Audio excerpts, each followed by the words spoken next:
Where did the time go? Learning to fly.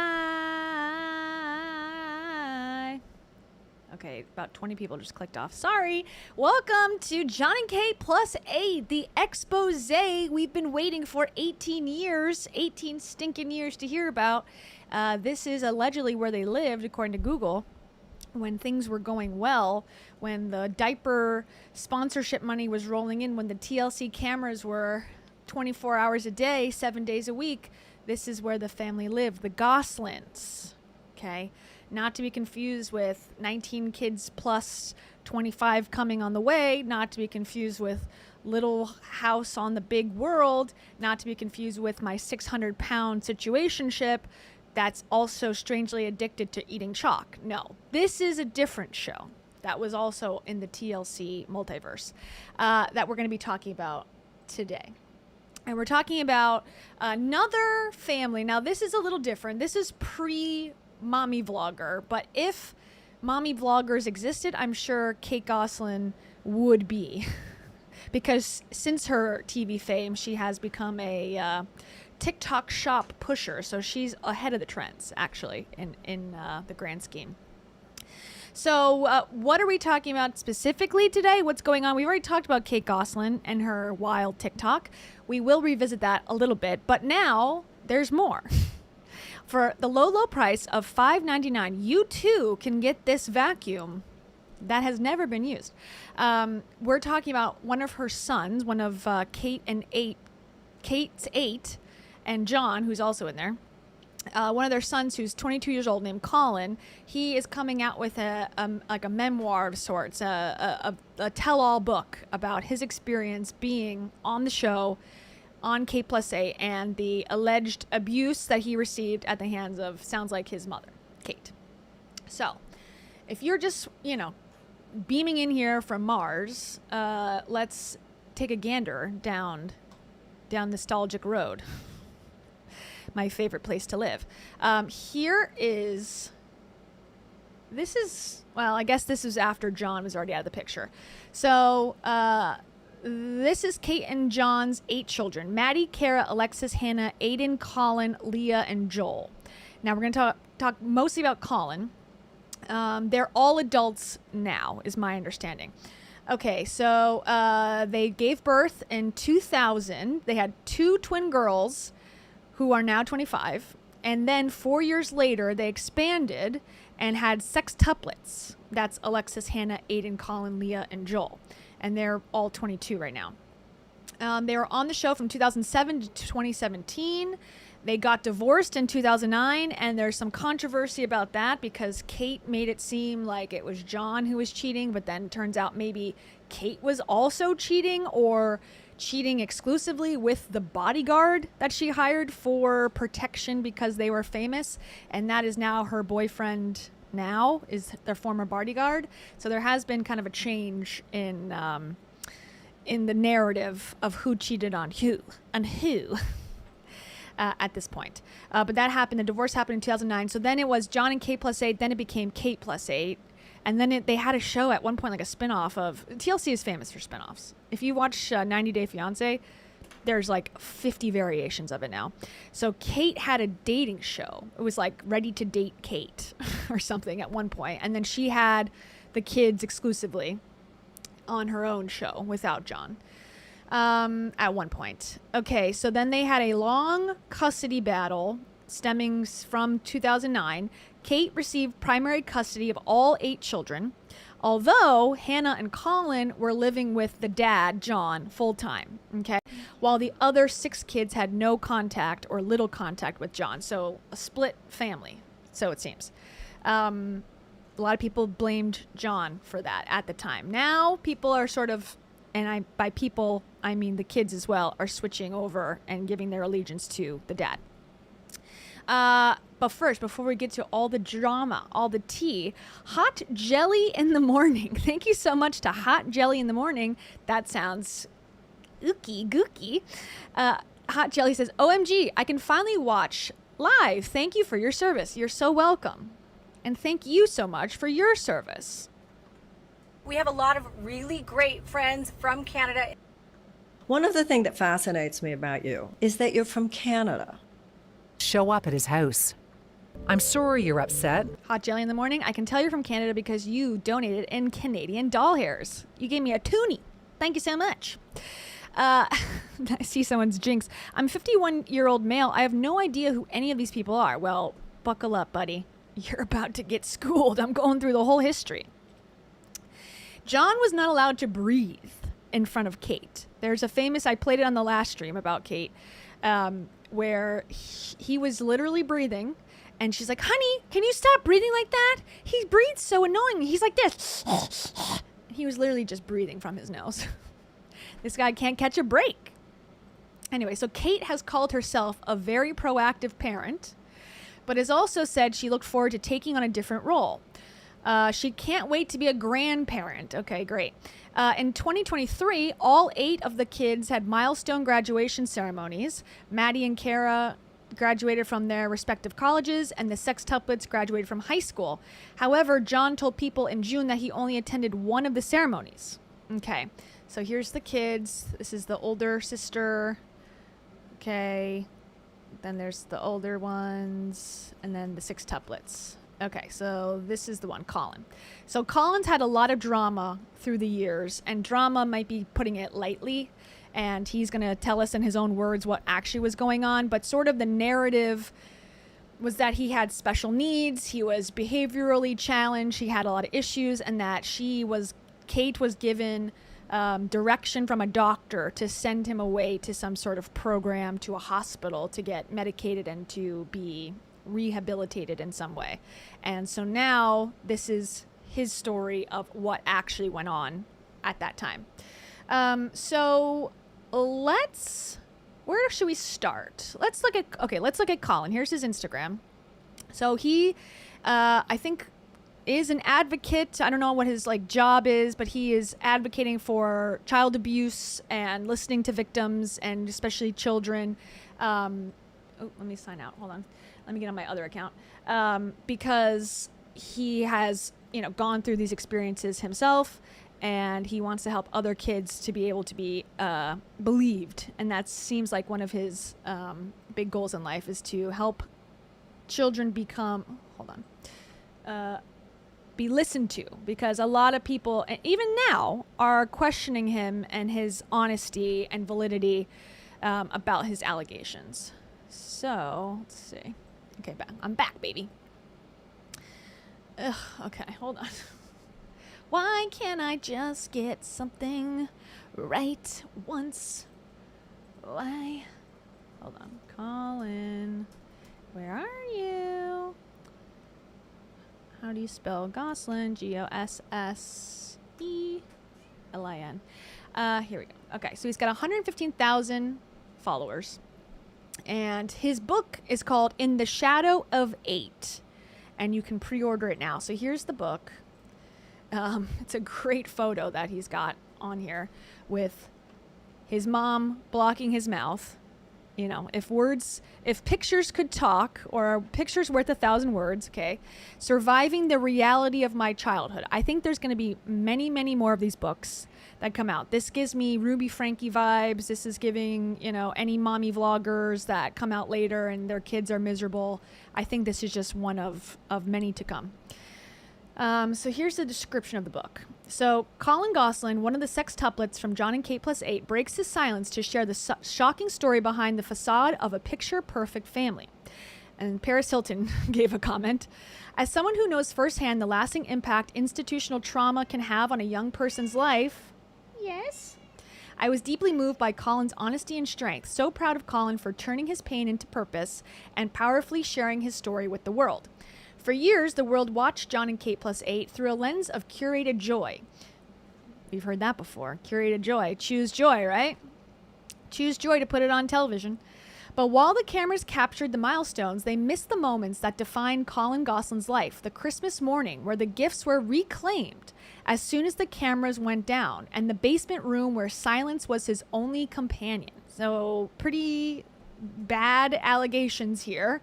That, Christmas was fake for the cameras and they took away the gifts after the cameras left, and that he was stuck in the basement by himself. In the Shadow of 8 is the first account of a secret childhood lived in the gaps between the frames. Collin is finally sharing the truth about being held down, the basement cell where he was hidden for years, okay, and the cocktail of powerful antipsychotics forced on an 11-year-old boy. This is a reckoning with the dark side of fame, the systems, the entourage, and the institutions that allowed one boy to be erased. This is the never-before-told story of how he escaped and found his way back from the dark. Okay, that's quite a compelling summary, in my opinion. That makes me want to read and buy this book immediately, honestly. So, great work. Great work, publishers. Okay, so... which one is this? Okay, here is a year ago. Let's start there. I have a bunch of stuff pulled, but I want to start where it makes most sense. Okay, let's start here. Okay. So he's got a dog, very cute. Okay. This is him getting supported.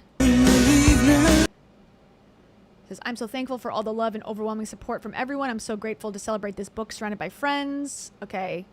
He looks like he's got, I mean, of course, you never know what's going on, but he seems like he's got his life in order. He was able to write this book. He's promoting this book. He's doing interviews. He seems pretty well adjusted to me on the surface.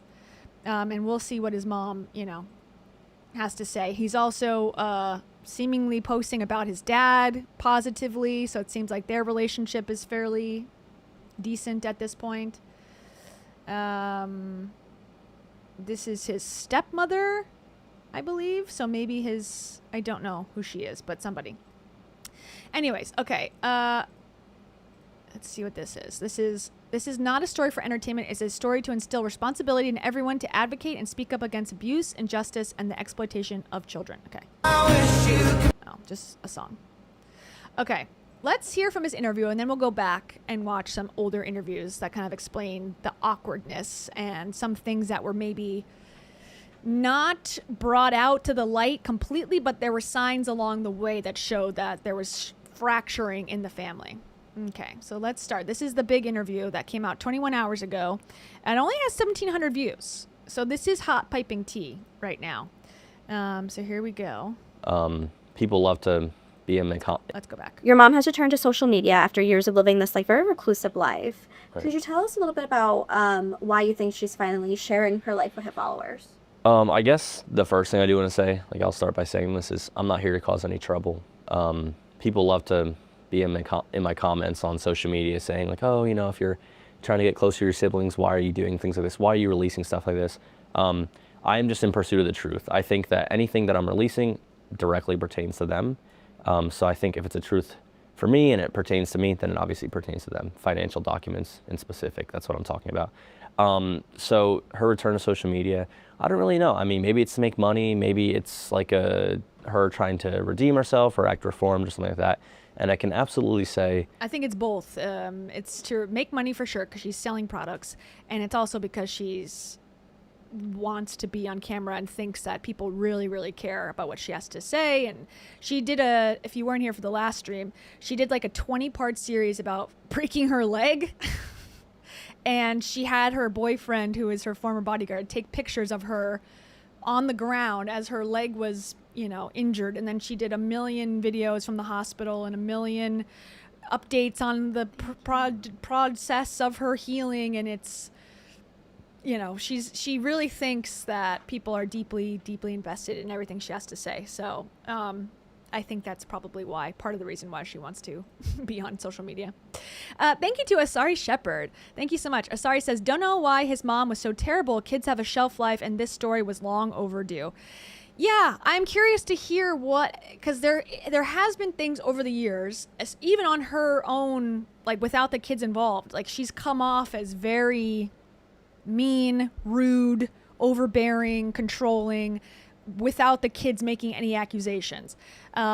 So, I don't think it's any surprise. Plus the way she's acting on social media now. And again, we can go to her social media just to see it as like a little refresher. Here's what she had. This is day 47 update. can see it behind her, sorry, of our rescue dog Coda and some other topics. Now, this is what she's deciding to post after this book has come out, and I guess in the comments is where she's really kind of like spilling the tea a little bit and responding to people who are, you know, asking her about her son's book coming out. But this is what she like wants people to know about her rescue dog, and that's more important to her. Now, who's to say, like, you know, everyone's got their content, whatever, who's, you know, why she says certain things or not, I don't know, but it is just a little odd to address it in the comments and respond to people but not actually talk about it. Anyways, so sorry, this is for you. I don't know if anybody has worked as hard on this topic as I have. Oh my gosh. That's what Kate Gosselin sounds like. I cried in Ocean. Why am I so emotional? I am not emotionally stable. I am getting emotional right now. That's Kate every time she's accused of something. So this is what she had to say. As you can imagine, Mika is over there patrolling with her mop. Hi, Moppy. What you doing? You just patrolling? Riveting content. And we have 9 days, I believe, until, 8 days until Coda comes home. So the countdown is on. And I have a few little montages of Coda being called. He's still working on her recall. Okay.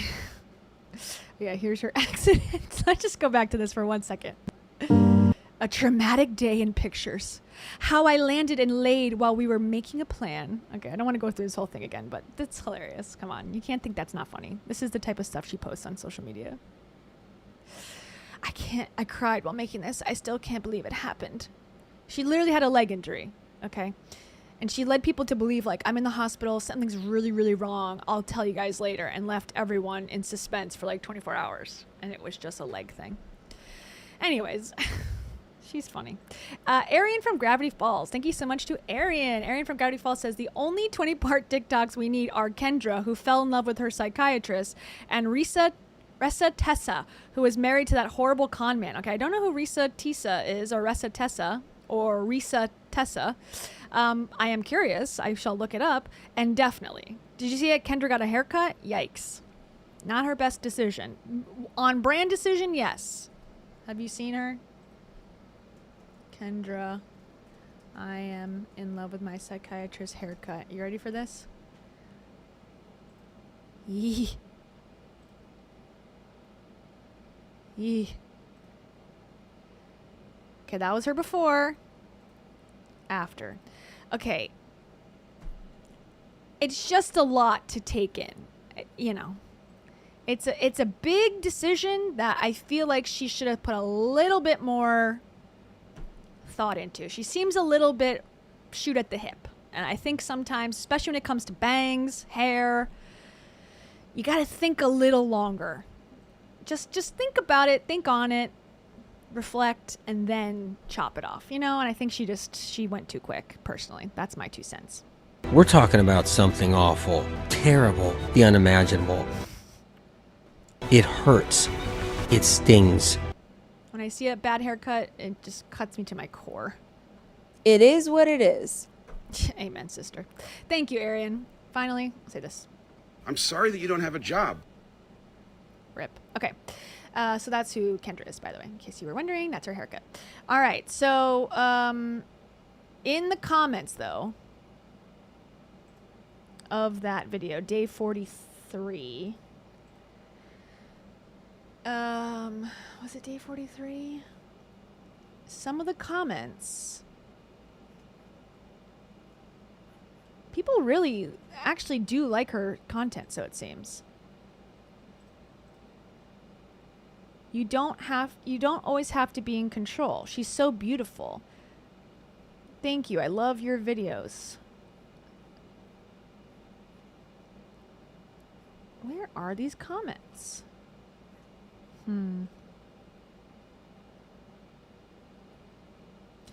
There's so many videos. Get ready with me. This is from 1 day ago. I've been seeing this Tarte color correcting serum everywhere on TikTok and I wanted to try it. I believe I got medium. So it says to shake.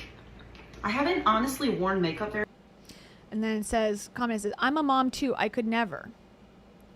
Could never raise 8 kids alone? Yeah, most people can't. Thank God they had an amazing mom and 7 of them appreciate it so much. Hashtag Team Kate. Okay, so that comment is thinking that Collin is just unappreciative.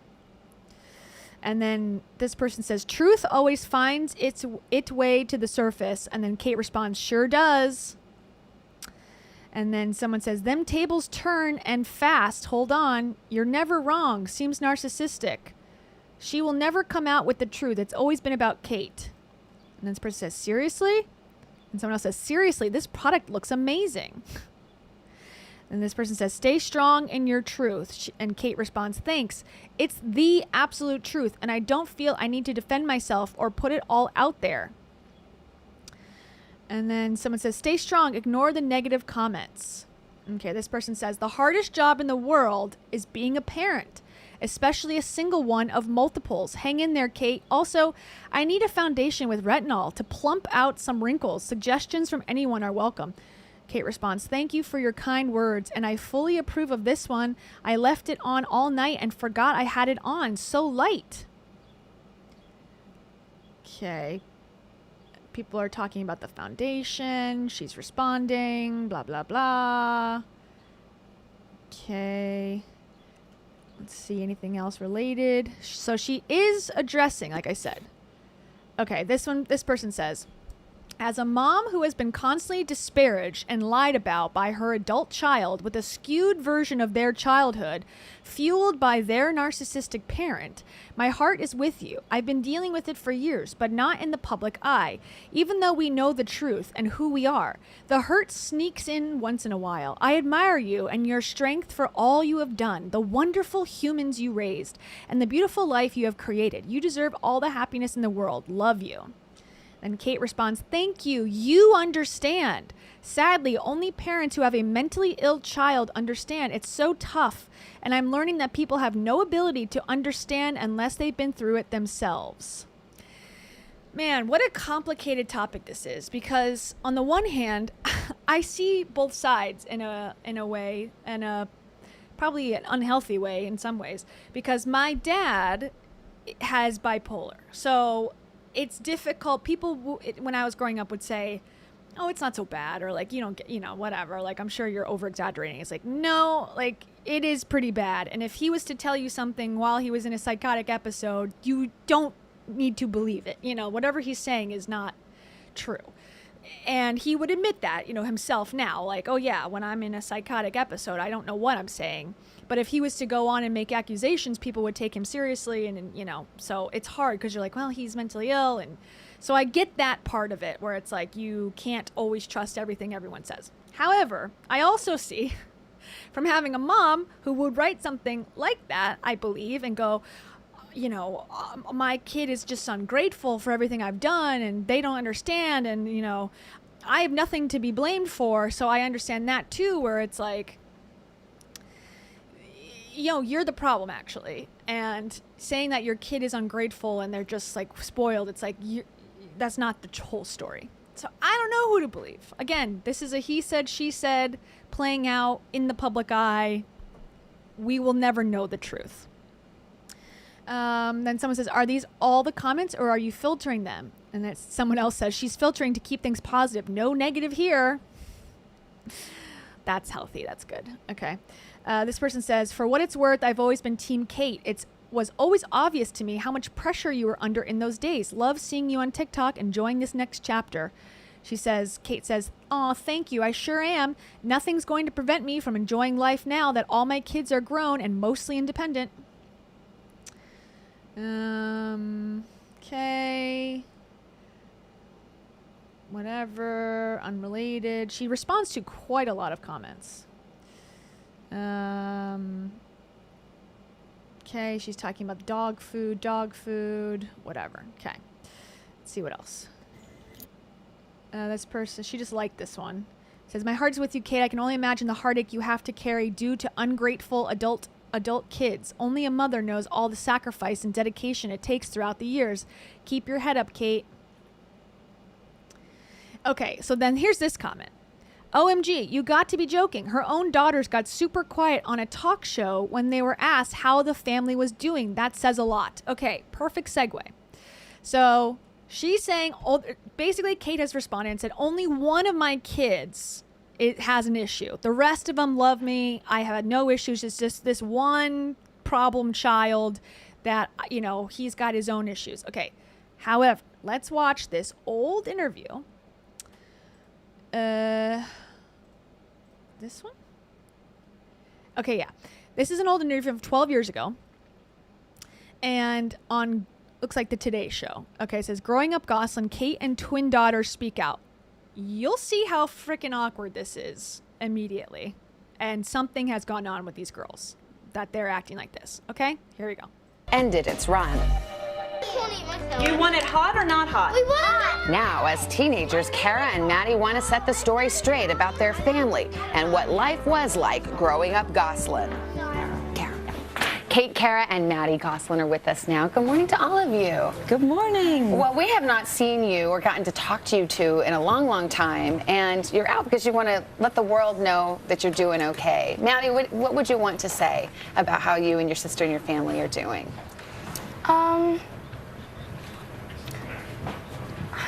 Maddie, your words.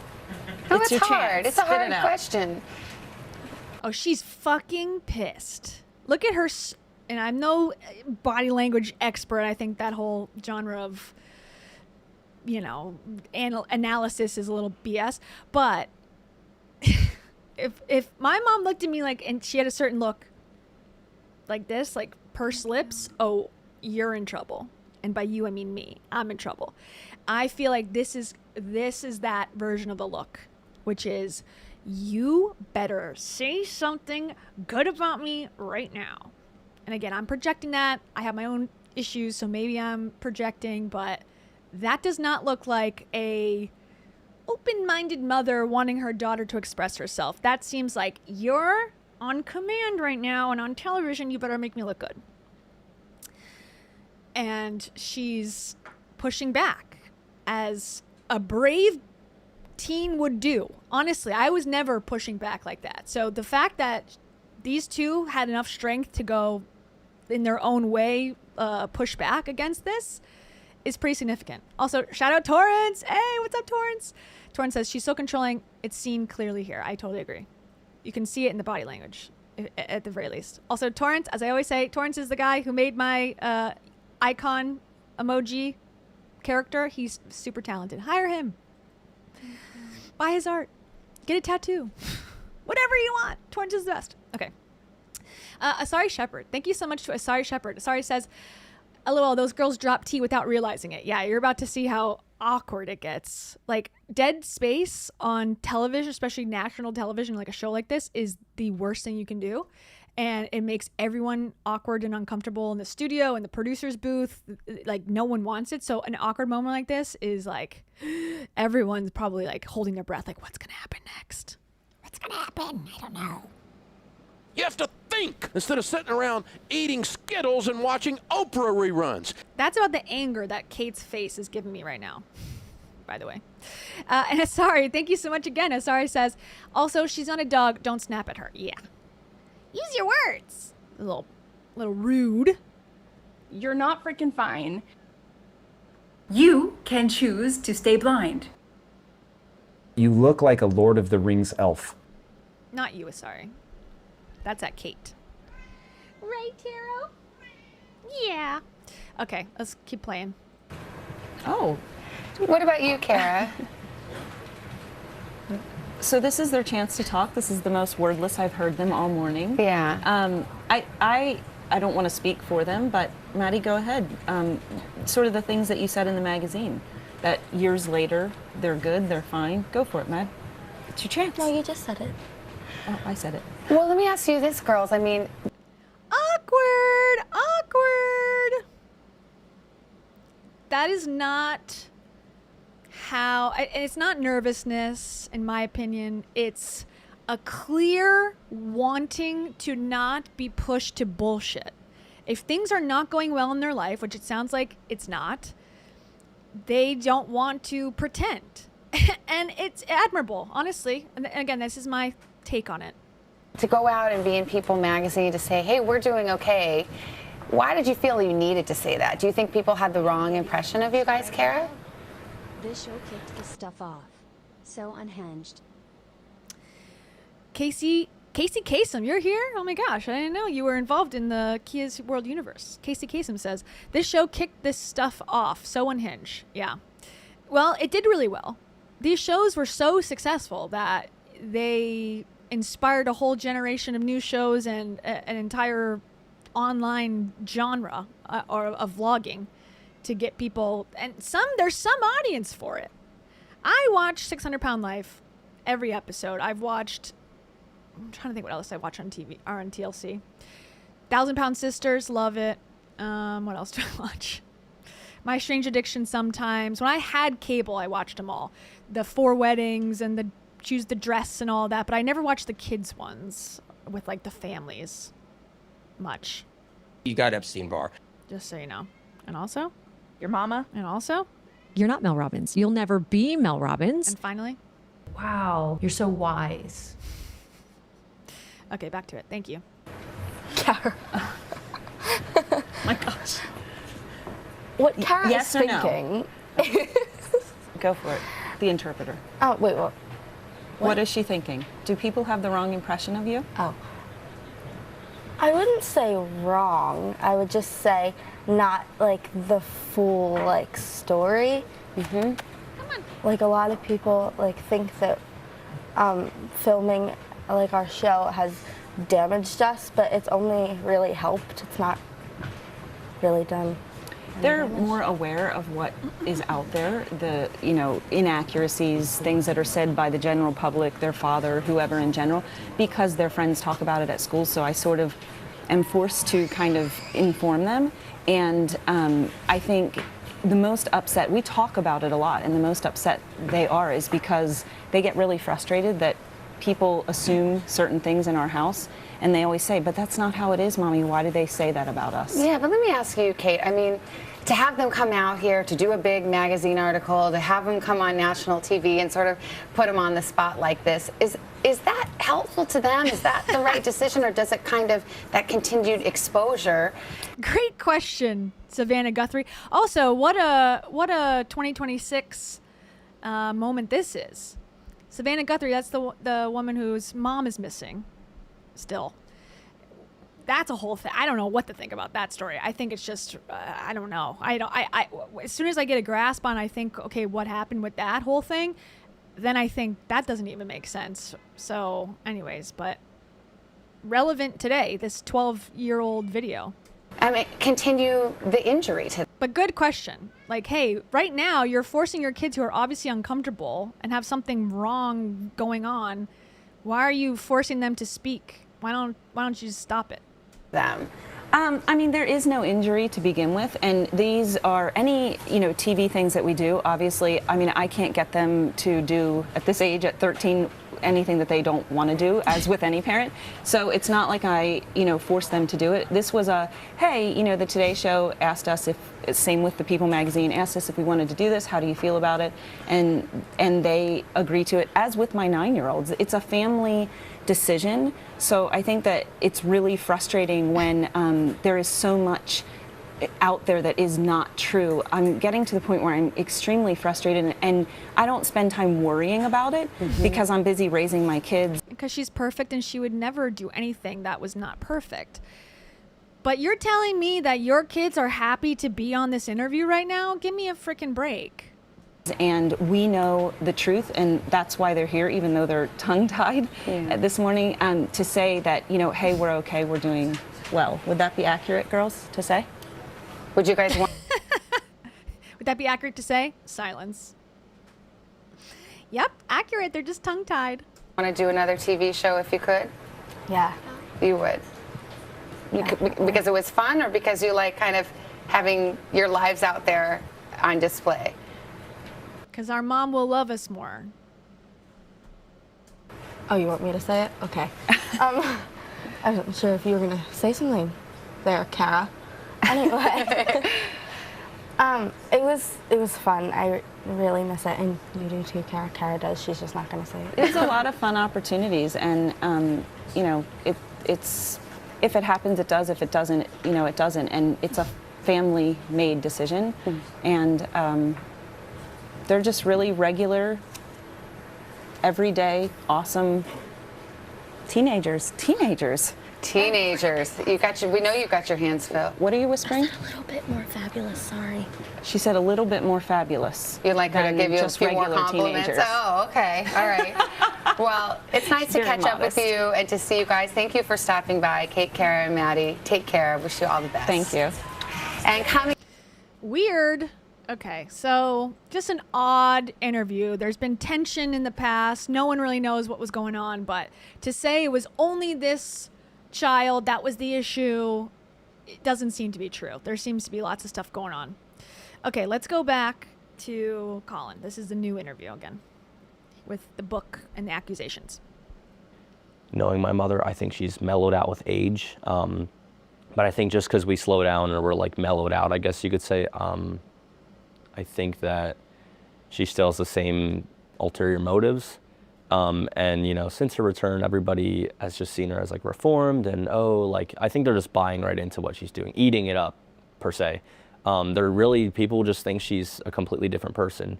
And, you know, that it may be that on the outside, but we have to look on the inside, you know, so. She revealed over TikTok that she's been dating someone for a little over a year. She said she has known him for a really long time. Is this Steve? I absolutely believe it is Steve. Even before any articles came out, I always had information pertaining to a relationship with him. However, I always believed that advocating for abuse and things that went on in the home and just any bad things that come from reality TV, I always believed that those were higher on the list of priority versus talking about her relationship with him. However, when it does pertain to it being cheating, I think that's a different story. That should be put out there. I do not condone cheating. I do not appreciate it. I'm just very disappointed in my mother, especially since I believe Steve was divorced from his wife, Gina, about 2 years ago.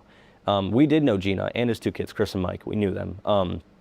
She actually brought me and my siblings to one of his kids' graduations, which is a little bit strange, if you ask me. Looking back, at the moment, I didn't think much of it, since, you know, he was always very close with her.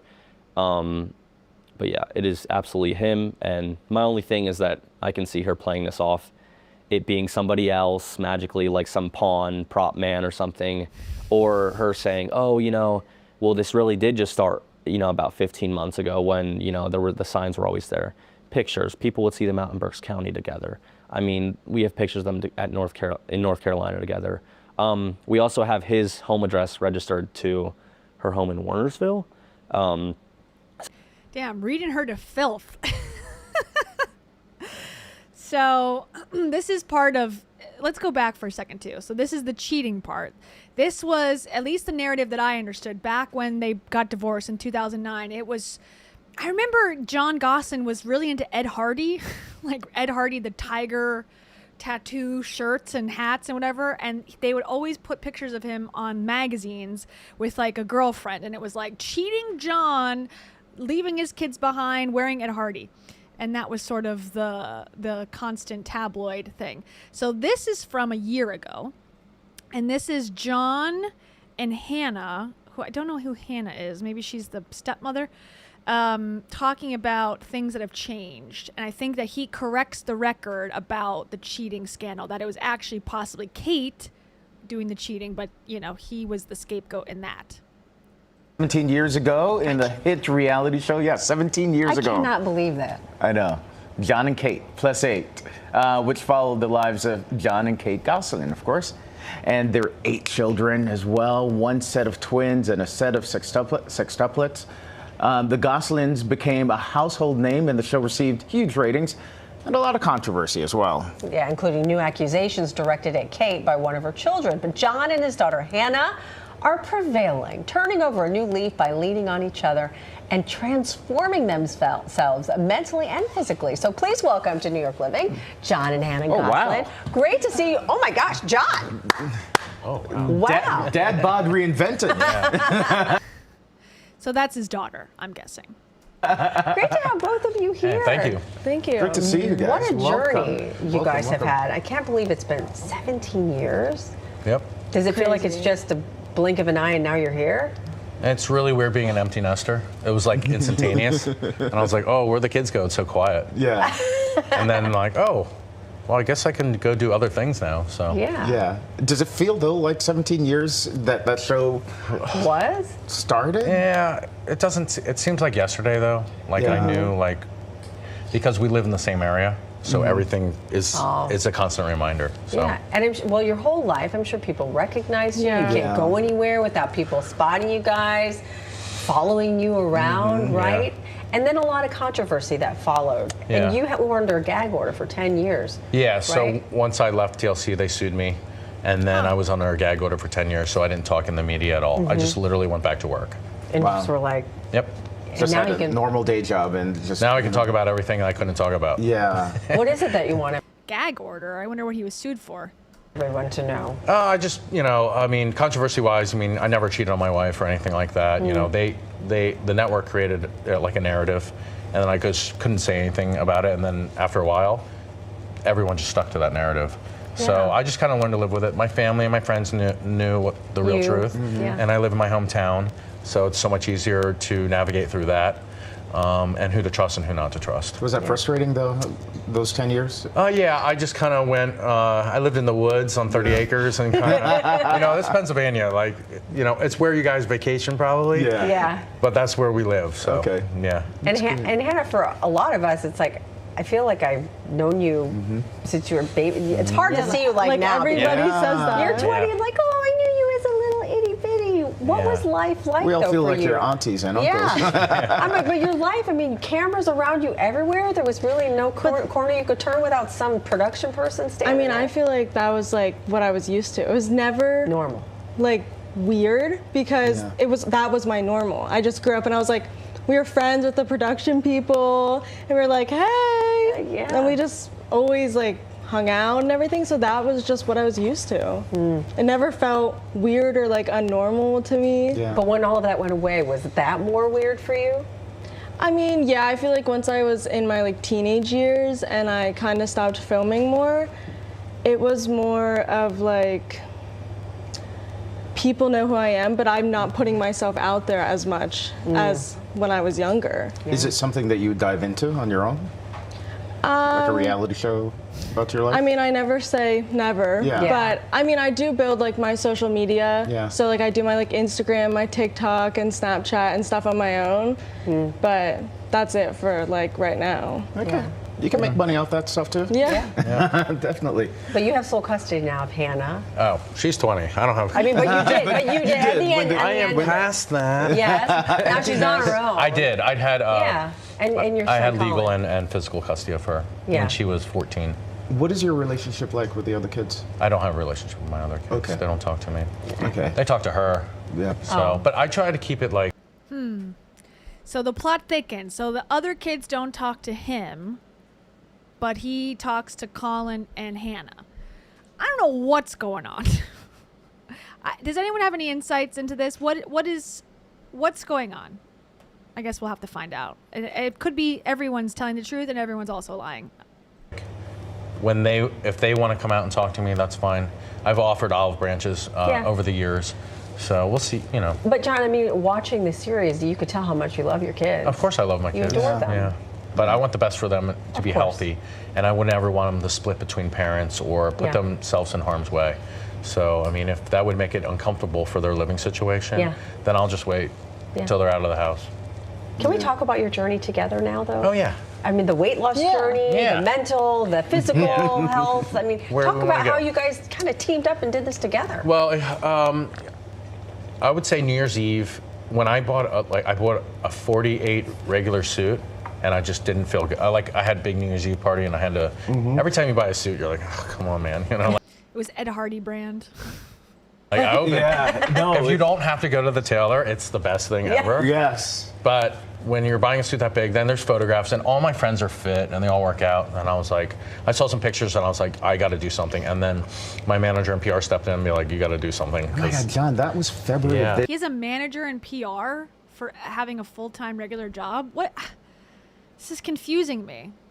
This year. For what? Wow. And then, so, you know, we got a whole bunch of sponsors. I worked with the Beverly Hills Rejuvenation Center in Beverly Hills, California. And, you know, they offered me semaglutide, and I did all my lab work. And then I did testosterone. But then, you know, I have a lot of skin left over because you're losing weight like rapidly. Yeah. So your body's not shrinking as fast. So then we did this new procedure by Dr. Nicholas Nikoloff called Cell Sound. Okay. Super Listen, cool. yeah. You did it too? Yeah, I also did it, and when I go to California, I'm gonna do it again. Okay. But it Yeah. like is like the most fascinating What is thing it? ever to me. So it's an ultrasonic machine. It uses ultrasonic waves and like a stim, like the Pulse Electric, but it's non-invasive and it doesn't hurt. Wow. Because my manager was like, "Do you want lipo?" I'm like, "Does it hurt?" Heck And no. she's like, "Yes," and I'm like, No, "No." thanks. I'm curious as to what he has a manager for. If he's not on TV anymore and he has a regular job, what is he doing? Yeah, there's the whole recovery thing, So the bag. I mean, we have video of that stuff, but so they use this like ultrasound waves to obliterate your visceral fat. So literally, it was for diabetes to open up your vascular system and allow more blood flow. You know, Yeah. with diabetic patients and stuff, they tend to have that. How do you both feel now, though? Good. I feel really good. I feel super confident, like in my own skin, and it's great. Like, how much have you lost? 25 pounds. 25 pounds. Wow. Man, very Which is crazy impressive. because last year I would have For been a like, freshman? Who's like freshman 15? Yeah, She's we were like sophomore now. freshman Exactly. 25, and then I needed to lose it Yeah. because That's a lot I of would have ramen. never realized last year that I could have like lost 25 pounds That's amazing. and still did cell sound and like rejuvenate my skin. Well, congratulations, guys. Okay, so they're doing paid ads to go on and talk about the Beverly Hills Rejuvenation Clinic. Okay, so they seem to be, this family is involved in the media still. But there's two teams, Team Kate, Team Jon, and I wonder if there's partly kids that don't talk to either. I guess we'll find out. Okay, so there's a little insight into Jon. Man, these kids might have gotten screwed from both parents, which happens. And parental alienation is interesting because my whole life, like, hated my dad, like, hated him. And now we have, like, a very good relationship. I mean, relatively. Given the circumstances where we talk every day and, you know, like, it is what it is. But I had a lot of distrust for him. I didn't like him. And a lot of that was through his own actions, but also through my mom not liking him. And I saw how it was affecting her, and she would talk to me about it as, like, you know, a confidant. And I was, you know, 8 years old or whatever. And she'd tell me about him cheating when they, you know, before I was born, and how horrible of a man he was. Now, she had him around all the time. Like, my parents were married until my mom died. So it's complicated, I suppose, to say, my situation. But I understand that you want to support the one parent who's doing more for you, which in my case was my mom. And so if she wanted me to hate somebody, I would hate them on her behalf and act on her behalf, like, screw you. And I did that to my dad. So I get it. And it took me a long, long time. It pissed her off later in life when I was trying to build a relationship with him. It really bothered her because she wanted me to continue hating him. Yet they were still together, technically. Anyways, so I'm just talking about my family drama. Sorry, bye. So even before she moved to North Carolina, his address was registered to Warnersville. And actually, my sister, Hannah, has spoken to me and my dad about him actually living in the home.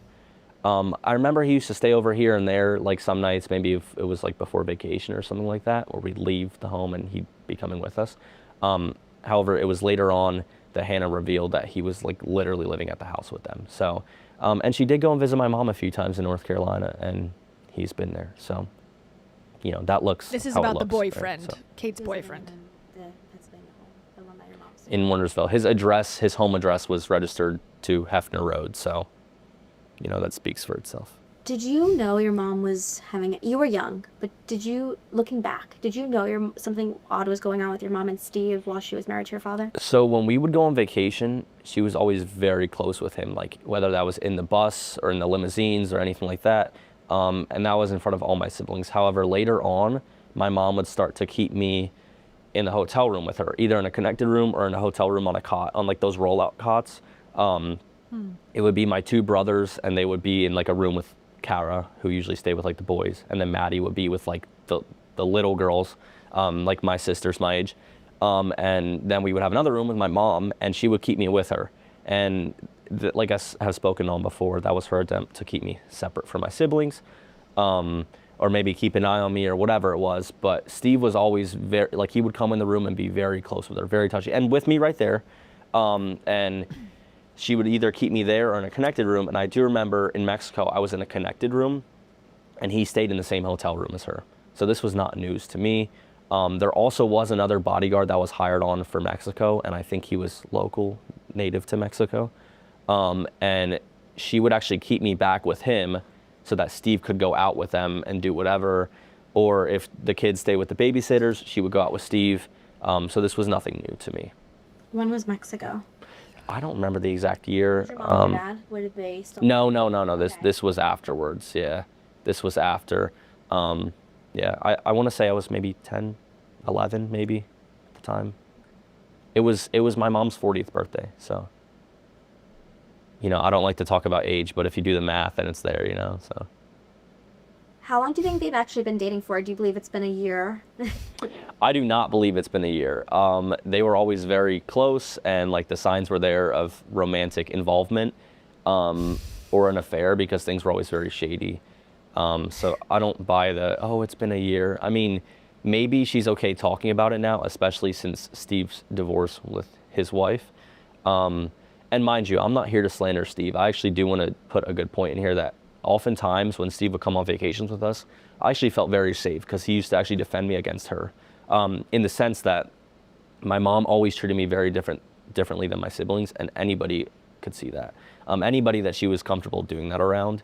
And oftentimes on vacations, it was nice having Steve there because he would literally defend me and tell her, like, stop, like, why are you, he would literally, that was his thing, like, stop, like, why are you treating Collin that way?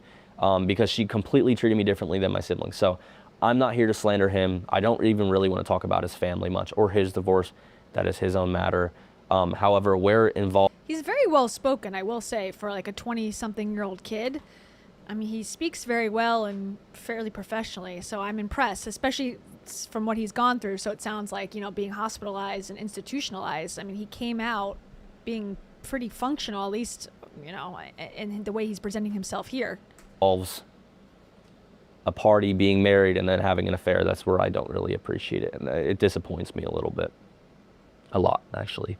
So my afterthought to that was, like, obviously my dad doesn't like Steve at all, and he has his own reasons, but, you know, I'm not hopping on anybody's bandwagon. Steve did defend me against my mom plenty of times, where he would literally tell her to stop, like, because she treated me very differently than my siblings, and would just pit me out, especially on vacations when he was, like, there for every second of everything.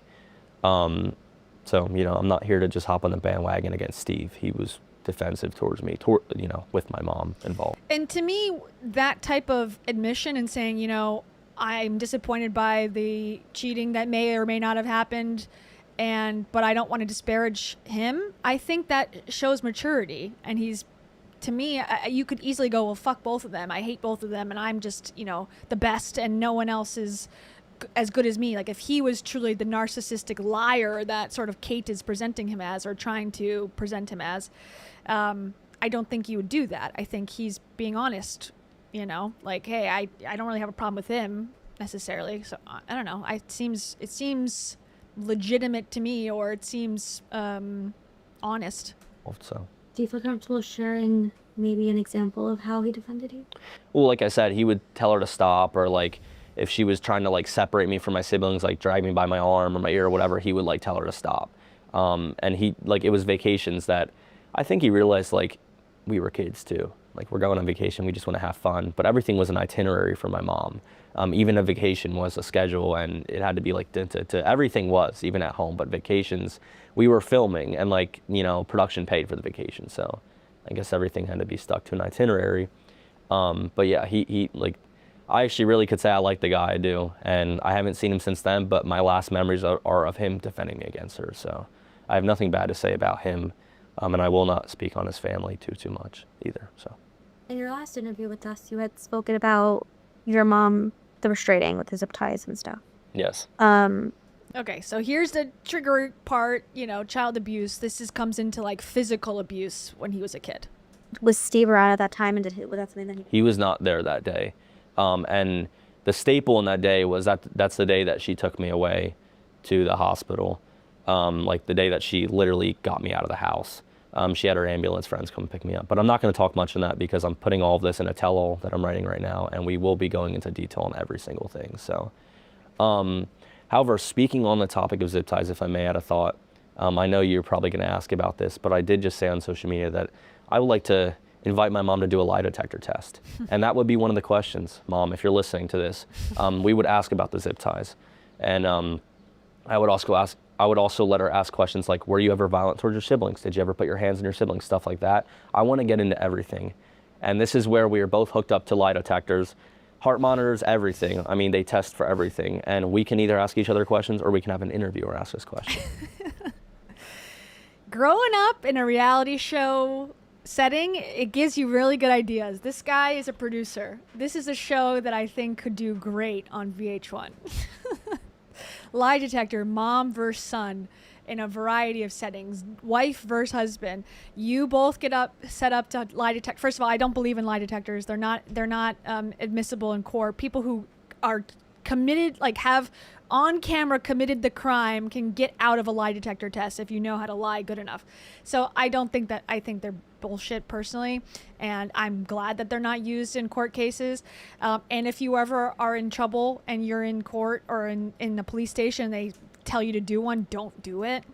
It's like taking a DUI test. Like, my advice is just from someone who, I don't know, I've never had to take one, but I've always heard don't take the breathalyzer, go get a blood test if you're in that situation. And then secondly, if you're ever asked to take a lie detector in a criminal case, don't do it.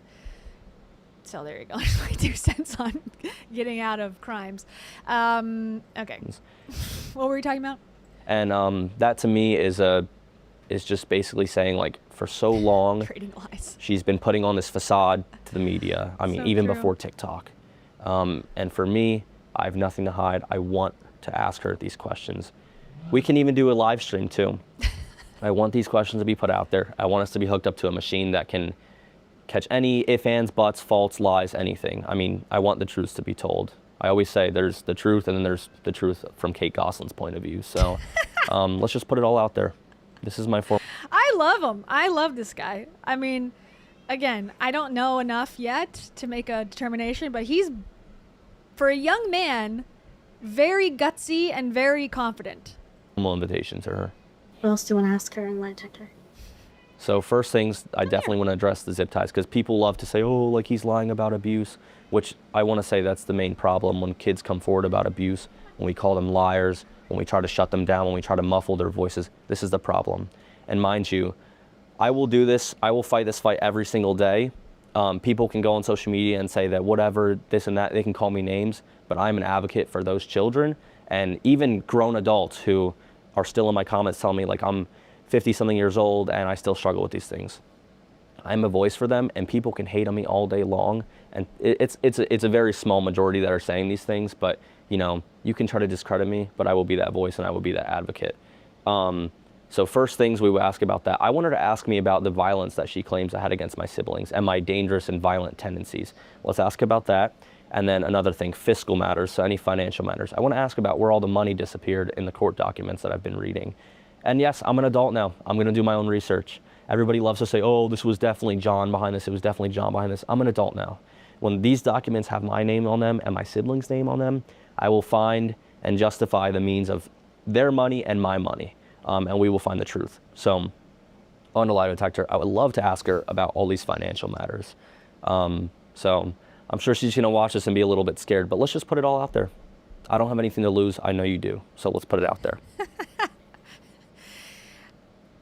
Hey, I love the energy, I'm not gonna lie. I just don't know, if you were truly such a bad kid, like you were just really misbehaved, why would you then come with such vengeance against your mother and make up all these lies? I just don't understand. Wouldn't you just move on with your life and abuse someone else because that's your MO? Why would you want to come back and punish your mother for just trying to keep you at bay. I just don't. This screams to me someone who was misrepresented and mistreated and is seeking vengeance against her. That's the vibe I'm getting thus far. You mentioned the trust funds. I know that she admitted taking money from the trust fund. Yes. Did you get anything from the show? She took a lot of money from a portion that was, so basically all the money was collected. It was like all the siblings were supposed to receive money out of a collect. So there's laws now in California, I believe, that if you are a vlogging family or a YouTube family, that you have to put money away for your kids. Now, these people or on reality shows, they should have been at least paid for their appearances and being on an actual syndicated television show. So it's even less muddled, I guess, in this time frame. But if you're a kid, your parents control your money. I don't think there was anything, I don't believe at the time, at least, and I don't think they lived in California at any point, that you could, like, you were forced to give your kids a cut of the money if they were in the show. I think the parents controlled whatever they wanted to give to the kids or not. That's my understanding. Fund, and I don't want to say Now exactly how much it was, but then we saw in court that a lot was taken, and they received some, and I received a small portion that was like signed out on my name, but I can tell you that it was close to nothing because she took so much from it. And I do have court documents of that, and I would like to release those too.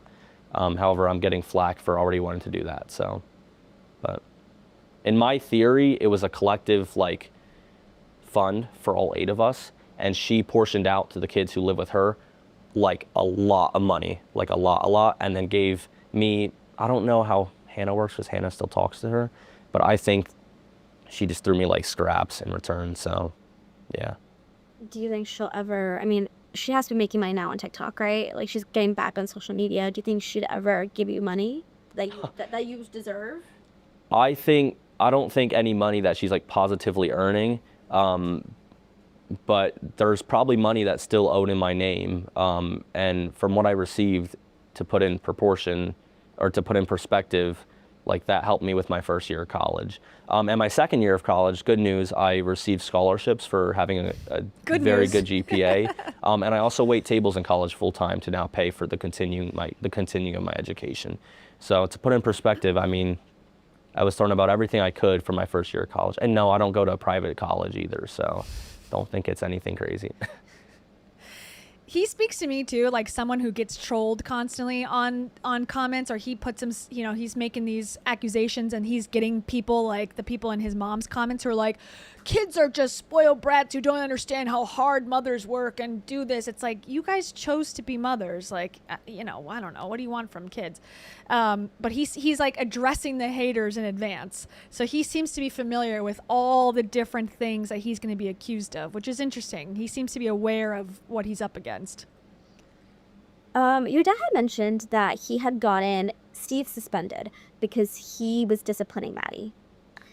Did you ever see Steve as, well, first, do you remember that time where he wasn't with your family? I do not remember a suspension. I was very young, and I'm not gonna like bandwagon on my dad's memories. I will tell you what I remember. I do remember at a time we had a different bodyguard. His name was Luke, and yes, I remember details. I very much get into depth with these things. We had a different bodyguard. I only remember Luke being any other bodyguard that we had. And then there was Caesar in Mexico, but he was like from Mexico, and I don't know how he came to be. Only time we ever saw him in Mexico. But there was a bodyguard, Luke, and that's the only time I remember having a different bodyguard. So if I can put two and two together, maybe that was during a suspension.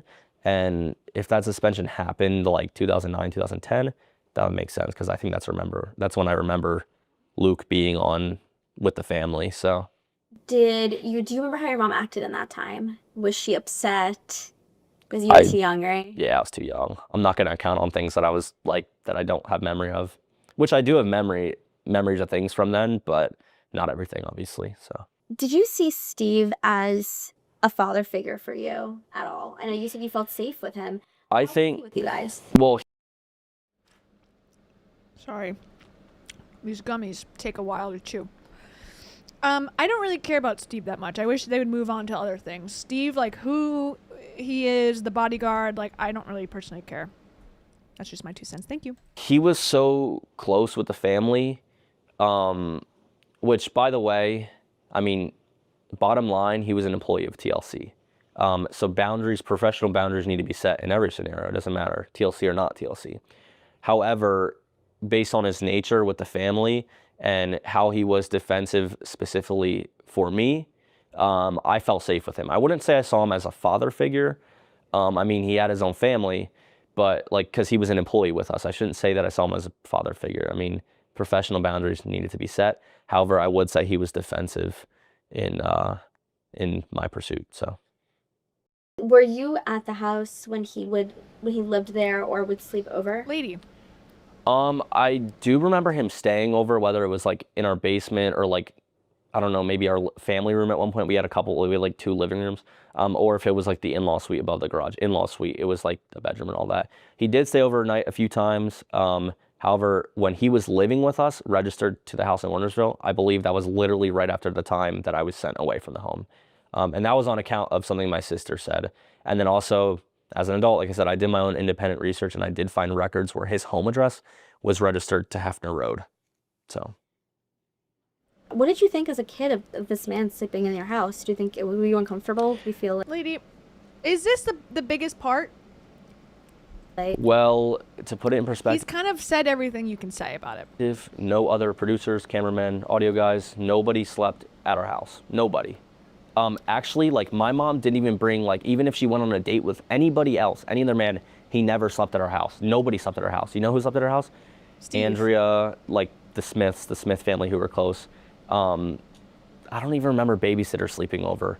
It was really only like the close nannies, like Andrea, for instance, or like Ashley, something like that. But even like one of our babysitters, Judy, like she never slept over, and she was close to her family. I still talk to her.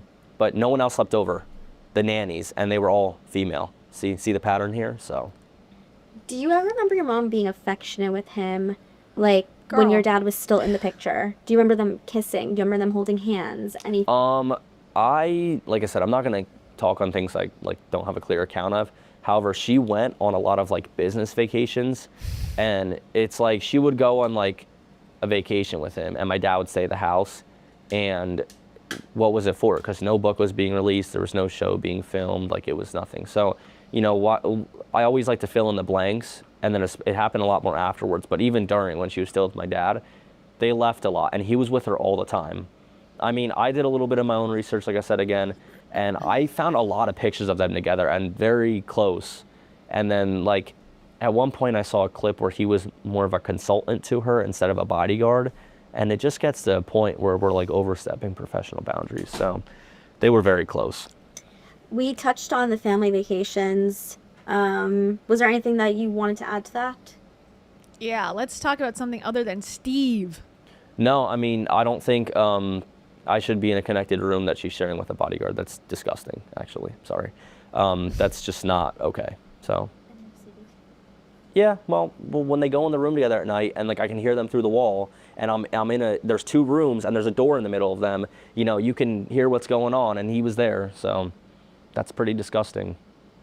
Like you could have put me in a separate room, not trying to sound like stuck up, but geez, I would have liked my own room at that point.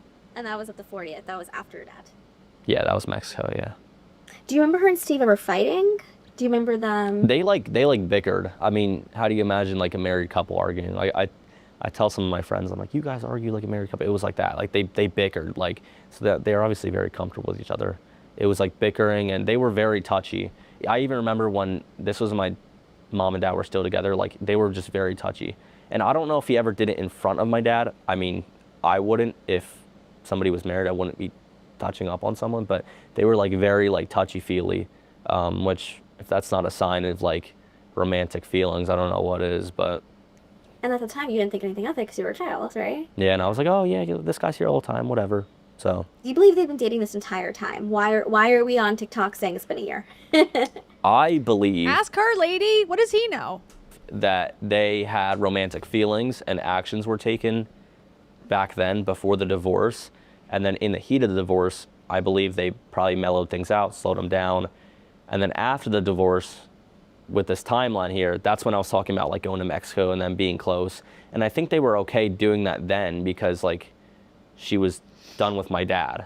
But they had to slow the heat down in the moment of the divorce in late 2009. But romantic feelings were definitely there. And I think before any rumors of her having an affair got out, she automatically stapled my dad to being this guy who left his kids and partied and got with all these different women. She's always been good at shifting the blame. So Now, I wonder if that's true, though, as well. Like, did the dad also do that? I mean, he's allowed to if they were divorced, of course. But, like, what is that narrative true? Or was that a falsehood? Or is it just they're both in the wrong somehow? that's the picture that you can see. I've been doing a lot of my own research, and I've been putting the pieces together. But yes, I believe there was an affair, and then they had to, like, almost cut things off. And then I guess it was all fine and done once they were divorced because she was very touchy and staying in the same bed as him. So same room, sorry. I don't want to be gross on camera. But so yeah. And then why was he living at the address after I was sent away? Because that's now we're like following the years up here. And then why was his home there registered at her house in Wernersville? And why is my sister telling me that he lived with them? And then all of a sudden he's getting divorced. And then now they're together. Do you see what that looks like? It's like she had to wait for all the other boxes to be checked off before she could be public with this. Yeah, the only one that doesn't get this is this reporter from the U.S. Sun. She's the only one that's not grasping that this makes total sense. But she'll play this off as it's a different man. It's not Steve. I mean, if you read between the lines, you can see very easily. Yeah. So she forgets that, you know, my mom is very smart. You know, I'm not going to not say she's smart. She's very intelligent. She's very much always a step of everybody else. But she forgets that I'm her son, and I can read in between the lines like she does. So. Amen. She's like, what does Steve look like? Is he cute? How tall is Steve? That's one quality I get from her, is that I'm able to see things in, what's that, in retrospect, or like the forethought of things. And I get nothing else from her. I wish I got her ability to cook, because I'm a horrible cook. I can't make anything. I can try, but it's not usually good. So, but yeah, I don't want to make it sound like I'm like her, and I don't want to make it sound like it's a good thing to be like her, because, you know, I can never see myself having children. Well, I can never see myself having 8 children, but even with any children, I can never see myself pitting one of them out, you know, for whatever reason, or ever putting my hands on them. That's not okay. Do you blame him, or do you have any? I know you said you liked him, but do you? I know you said you liked him, but can you tell me that you don't? Because I want to write this in my article. Do you blame him or have any resentment towards him and believe that he caused the divorce, man? Yeah. Okay, so I don't know if resentment is the right word towards Steve. However, you know, I do not condone cheating, and I'll keep saying this. Like, you don't have an affair with a woman whose life, first, who has 8 kids, who's married, and then it just makes it completely messy. Like, he should know this as an employee of TLC. You don't do this. I mean, everything is on camera. You just don't do that. So I don't have any resentment towards him, besides the fact that he was a married man with 2 kids, and she was a married woman with 8 kids. And I guess the word could be resentment. But yeah, that's my thought on that. You just don't do that. It's like 2 married parties with their own children, and that's disgusting. So. If there was no Steve, do you think your parents would have stayed married longer? Probably not. Lady, what is your freaking deal, dude? I mean, if you look back at, like, I mean, I think people tend to forget, like, everything is on camera. You can see everything, all the falling out, if you really look closely. I'm hoping that they move on soon. I think Steve is almost on the outs. And if you can see that on camera, imagine how it was off camera. However, people tend to forget all this stuff is on camera, and you can see how she treated my father. Like, I just watch clips, and I'm like, there's just no way I would ever, like, let a woman talk to me like that, and then laugh it off, and then playfully hit me, and then who knows what happens behind closed doors. I don't remember it as a kid. I mean, who knows when it was just my mom and dad having conversations. I can imagine how messy that was. But it just made it worse that everything was under a magnifying glass. And who knows, maybe if there was no cameras, maybe she would still be that way towards my dad. I mean, just, I don't know what the word is, like, making him feel less of a man, whatever the word for that is. Emasculating. or just less of a parent. I mean, he wanted his kids to have fun.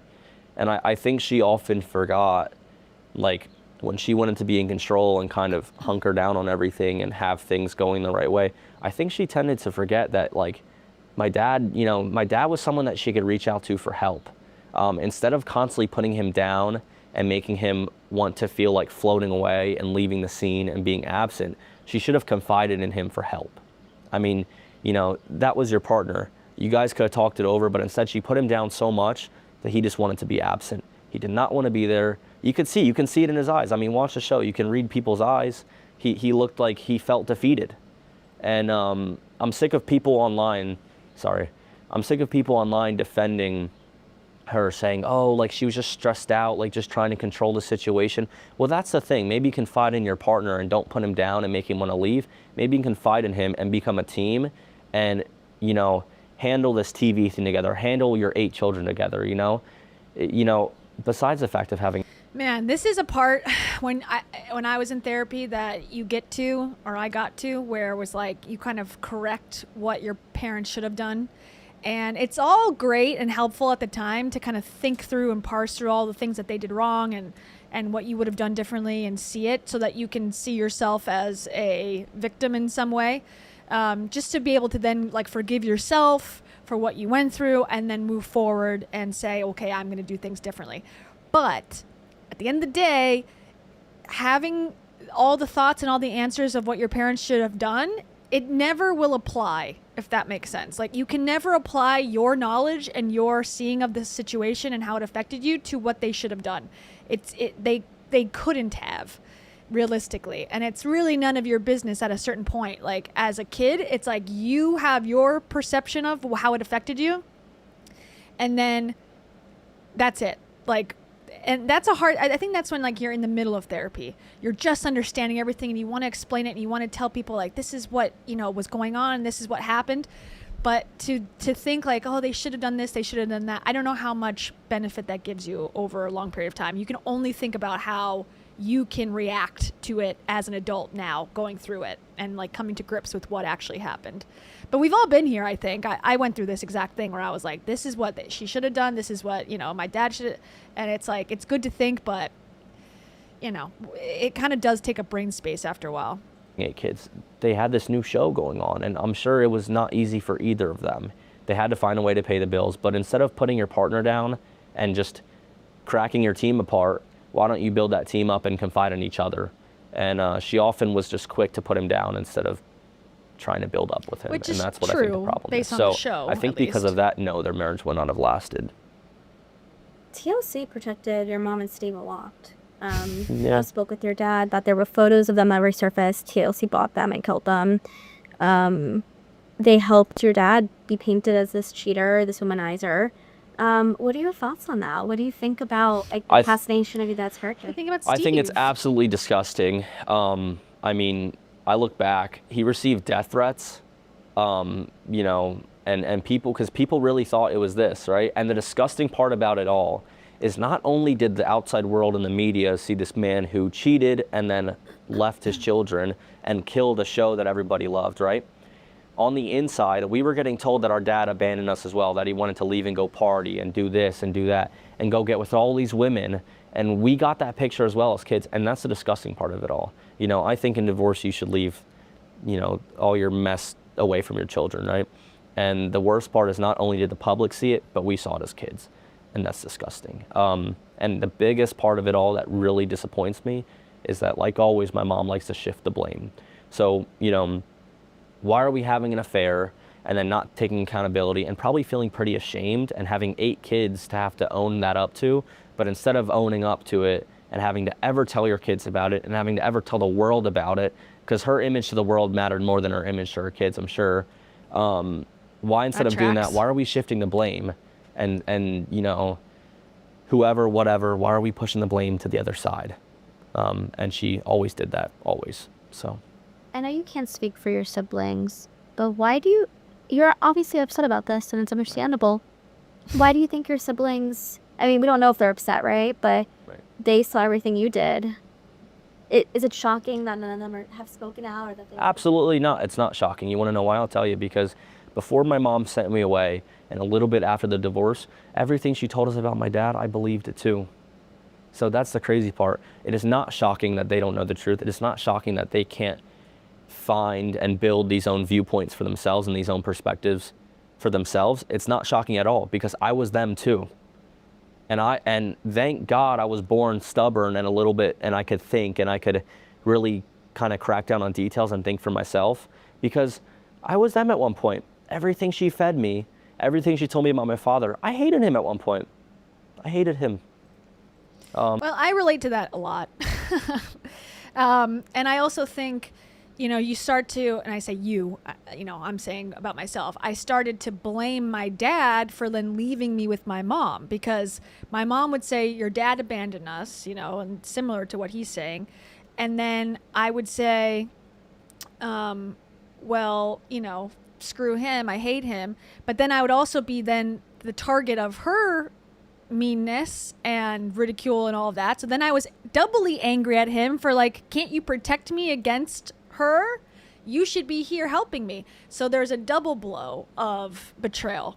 And I wonder if that's what the kids are going through too, because it's well, my mom is saying my dad's a bad person, and also he's leaving me alone with her. Doubly bad. And so I do not blame them, no. So it was just as easy when I was sent out of the house. It was just as easy for her to tell them these lies about me and to believe them. And I put myself right back in that little kid who believed everything my mom told me. And I say, you know what? I don't blame my siblings. However, they can get mad at me all they want, but I'm going to release financial documents. I'm going to release everything so that they at least have the proof to build their own perspective. I'm not going to tell them what to think, and I'm not going to tell the public what to think, but I'm going to release proof that puts everything there so that people can think for themselves. And it takes people a long time. You can't rush people, and you always do. I do it all the time. You can't rush coming to your own conclusions. Sometimes people never get there, and some people take years and years and years of needing to think it over, having all the information and having these, little seeds, and the seeds take years to grow into doubt. And then all of a sudden, 10 years, 15 years down the line, your sibling calls you one day and goes, okay, I want to talk. So I think it's possible. With manipulation and childhood and money and, what do I do with my life? There's a lot of stuff to parse through, and a lot of times tables turn. A little off topic, but also on topic. How did you feel when you found out about your parents' divorce? How were you told, and how did you feel? Honestly, I don't remember much. I remember them having an argument, and then I remember my mom being at the house with us kids, and then my dad being at the house with us kids. And every time my mom was there, my dad was away, and every time my dad was there, my mom was away. And then I also remember my dad moved into the apartment above our garage, and he lived up there separately. So those are core physical details that I remember. And then after the fact, like I said, we just got told that my dad left and he didn't want to be around, and he was out partying, and he was out with all these women, and he was living his life. That's literally what she told us. So, what do you think of that as a kid? And like I said, I believed it for a while, and then I started, and then I considered both sides. And even as a 12-year-old, before I was sent away, I could start to consider both sides of things. I really could look at things in retrospect, and I was stubborn enough to question my mom. I questioned her about everything. And that came before the rebellion of me not wanting to be on camera and be a part of her circus. But the questioning came. None of my siblings ever questioned my mom, not even my older sisters. It was me, and I wanted answers as a kid. I literally saw things. I could always step back and see things from outside, and I don't think she liked that. What did you ask or something? Well, I asked her more about my dad. I said, what's really going on? I said, why is Daddy gone? I asked about everything. I said, I was even curious at one point, why we kept filming after my dad left, because the show was always the 10 of us, And I think that questioning led to me later not wanting to be on camera. And, that really killed her. And then at one point she had to get work permits signed. And I believe so. I don't know what reason it was, whether it was her reputation she was saving by sending me away from the home, or whether it was the fact that maybe it's easier to sign a work permit for 7 children that are voluntary instead of 7 children that are voluntary and 1 that's involuntary. So there's a lot of things to question here. That's an interesting perspective and would explain why he might have been treated differently. if he was truly against being on camera and was vocalizing that and pushing back, which again is a sign of maturity and courage and something that I never had as a kid.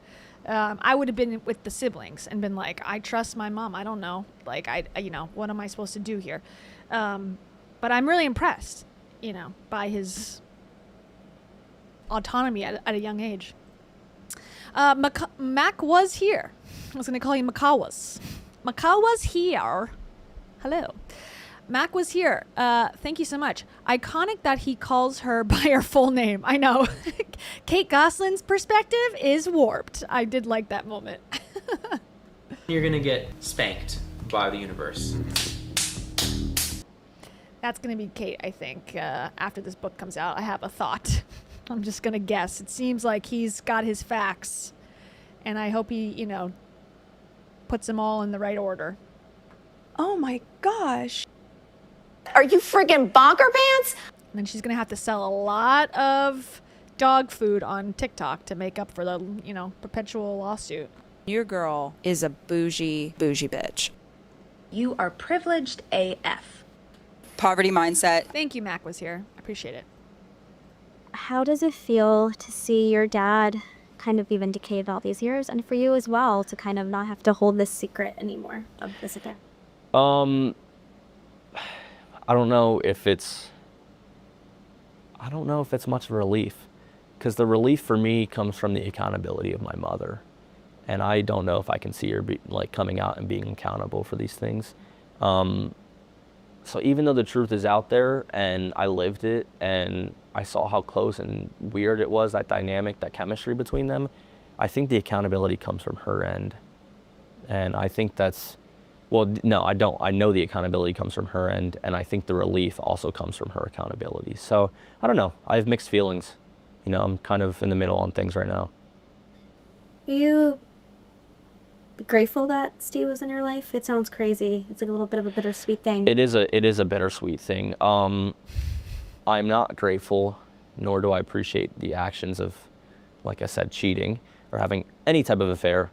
But I'm grateful in the fact that when he was around, I honestly did feel a little bit safer, because she couldn't really, even as close as she was with him, and she could probably do anything and it'd be fine in his eyes because of how together they were. But I think in a sense it was nice that he was there, because even the slightest little bit of seeing that how she treated me differently than my siblings, you saw it, and it could catch anybody off guard, So it was nice that he was there to kind of separate that. And yeah, he really did defend me a lot in front of my mom in terms of how she treated me differently from my siblings. So yeah, it was nice to have him there. Do you think that he lives with, her right now, right? I can't really speak on this, but what I will say is that I saw pictures of them together in North Carolina walking her dogs.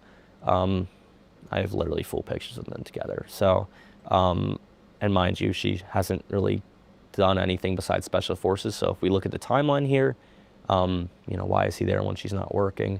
But even then, why? She's in the special forces? What the hell? Kate Gosselin, special forces, secret spy? Interesting. That's a development. Thank you to Courtney Meninger. Courtney Meninger 3236. Thank you so much. Courtney says, can we have the cheesecake soundbite, please? I'm outside the Cheesecake Factory waiting for it to open. I'm outside the Cheesecake Factory waiting for it to open. Who did it better? I'm outside the Cheesecake Factory waiting for it to open. I'm outside the Cheesecake Factory waiting for it to open. I got 4 toes on 1 foot. My sister ran me over with a lawnmower. That's one you don't hear every day. I'm spending too much time working, too much time giving. I say that every day. Thank you, Courtney. Is he out walking the dogs with her, walking one of the dogs, and she's walking one of the dogs? Oh, Special Forces reality show. Okay, that makes much more sense. What the hell is Special Forces reality show? It just looks a little bit. Oh my God. Is that her? Jussie Smollett's on this show? Oh my lord. Did you see Jussie Smollett, the guy who pretended to be hate crimed? He is dating Karamo from Queer Eye. I like Queer Eye, but I never liked Karamo that much because he, is supposed to be playing therapist, but he has no credentials as far as I understand. So now he's dating Jussie Smollett. Interesting. Wait, where is Special Forces Kate Gosselin? Kate Gosselin jumps out of a helicopter. What the hell? I missed this whole chapter. Are you gonna die? Get out of your head. Think positive. This is a chance for you to conquer your fear. Tell me I can't do something, and chances are I will. I don't tend to excel at a lot of things, but I will give it a shot.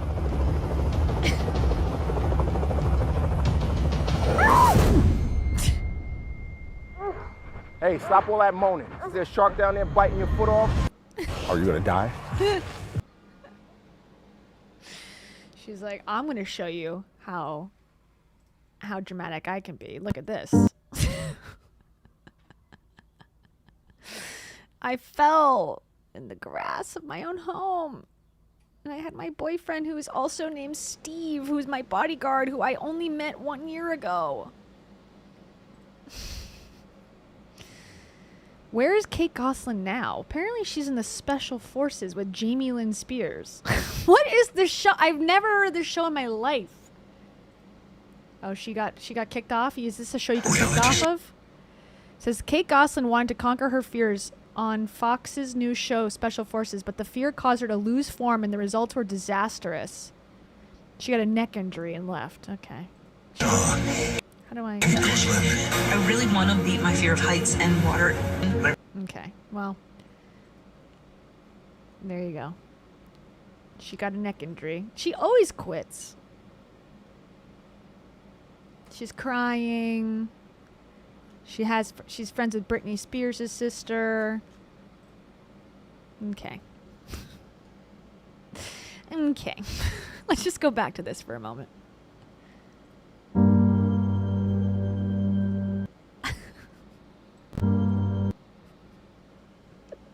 Drama. Okay, back to it. Thank you. Bit odd, So usually it was he drives to the house and goes with her to the airport and da-da-da-da-da. So The photos, were they sent to you? Did you see them on an outlet? I found them somewhere. I did some digging, but yeah, they weren't sent to me, but I found them. Yeah. Wife Swap. That's another show I watched. I don't know if that's a TLC show, but I watch Wife Swap religiously. And some of the older episodes are wild. Oh my God. And there's some episodes where the family ends up getting murdered and stuff later. It's crazy. Wife Swap's a hell of a show. And then the other one, Wife Swap, and then there's another one, Wife Swap, and then there's like Parent Swap. There was two competing shows that were basically the same concept at the time, back in the 2010s, early 2000s. What was that one called? It was Wife Swap, and then there was the other one, Parental Swap. Someone remembers. Didn't they get married? Would you like them to get married? Do you care? I give a shit. What does if he you care? get away with something for so long and you have an affair with somebody and you're just dragging along, might as well get married to them, right? So I guess if she comes forward and talks about 2009, I guess 2025 being married to this guy, what doesn't really matter, Yeah, I'm So with I you. think the Who big cares, point is 2009 lady? versus, and all the years following up. But I think marriage isn't, I think in comparison, it doesn't really weigh back to all the other events. So sure, get married to him if it makes you happy. I feel like Kate blamed many things for destroying the family, right? She blamed with father's cheating and womanizing. I think she blamed you at one point. Oh yeah, so in 22 months of me being where she sent me away to, she visited me one time for probably about 20 minutes, and the whole time I was blamed. Mind you, this was about middle point. I think it was about a year of me being there, and the whole time, like I had these glasses on, and I'm just like tears coming down my face. I was overweight, I was sick, they had me on all these medications, and she's sitting there looking at her kid, who was clearly not who he used to be, and like sick and just out of it, and she's just telling me that I broke our family, that my siblings want nothing to do with me, all that stuff. So He's talking about being in the hospital at 12, I believe. that really makes me feel good, you know.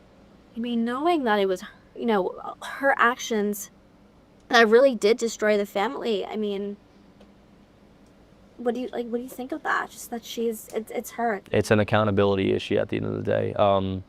She was always good at making things look like what she wanted them to look like. So a part of me feels like angry about that, because she could always get away with anything. I mean, my mother could get away with murder. She's like I said before, she's very intelligent, very smart. She can play the game. Foreshadowing?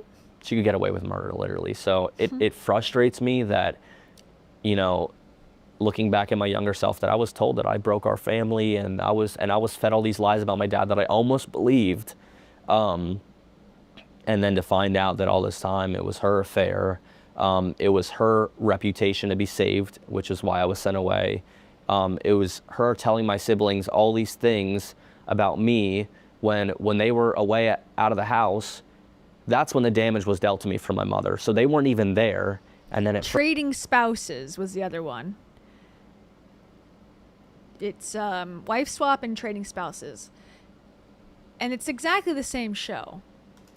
Because, sorry to cut it off at that moment. I was still stuck on the Trading Spouses. The dark-sided stuff, I know, often gets piled into Wife Swap, but it's actually not. I'll show you what I'm talking about. It's a world-famous meme. This lady. And I heard she's, like, normal now, I think, actually. I think she's here. She's here. No way. Hey, Bonnie. Where's that Lord? Oh, no. So dork-sided. What? Dork-sided.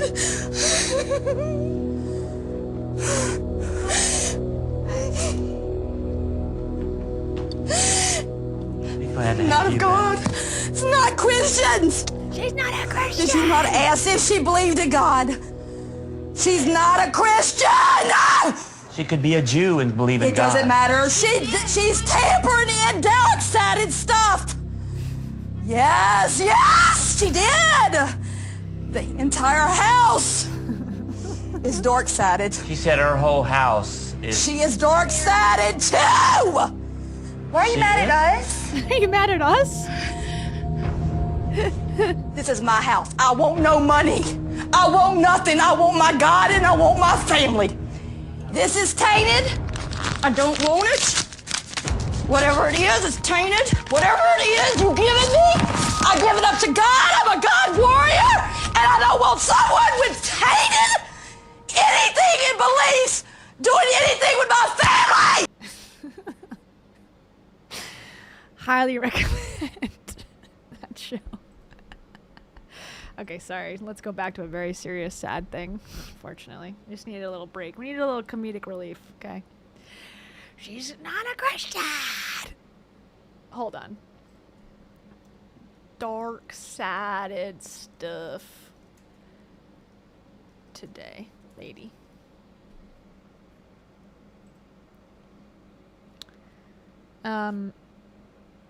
Yeah, God Warrior remains a beloved meme, but Marguerite Pernam isn't afraid of dark-sided stuff anymore.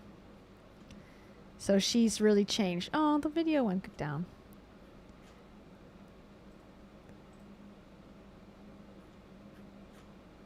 Yeah, she became like more open-minded, less crazy. So we applaud it. I'll find a video. Good job. Growth. Okay. Frustrates me because they don't think for themselves how I thought for myself back then.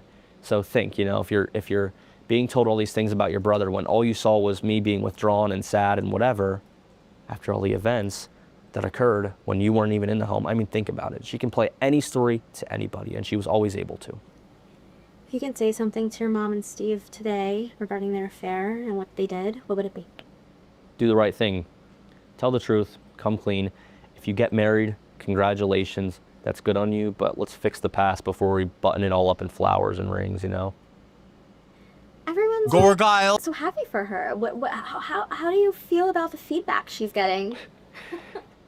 People are always going to be ignorant. That's the world we live in. I don't let it get to me. I mean, people are always going to tell me, and they're always going to try to tell other children when they're beat and zip tied and go into school with the side of their ear purple and report it to their guidance counselor. They're always going to tell these kids that they're wrong for using their voice. And I'm here to tell these kids that they're right for using their voice and to use your voice. And my voice is going to be your voice.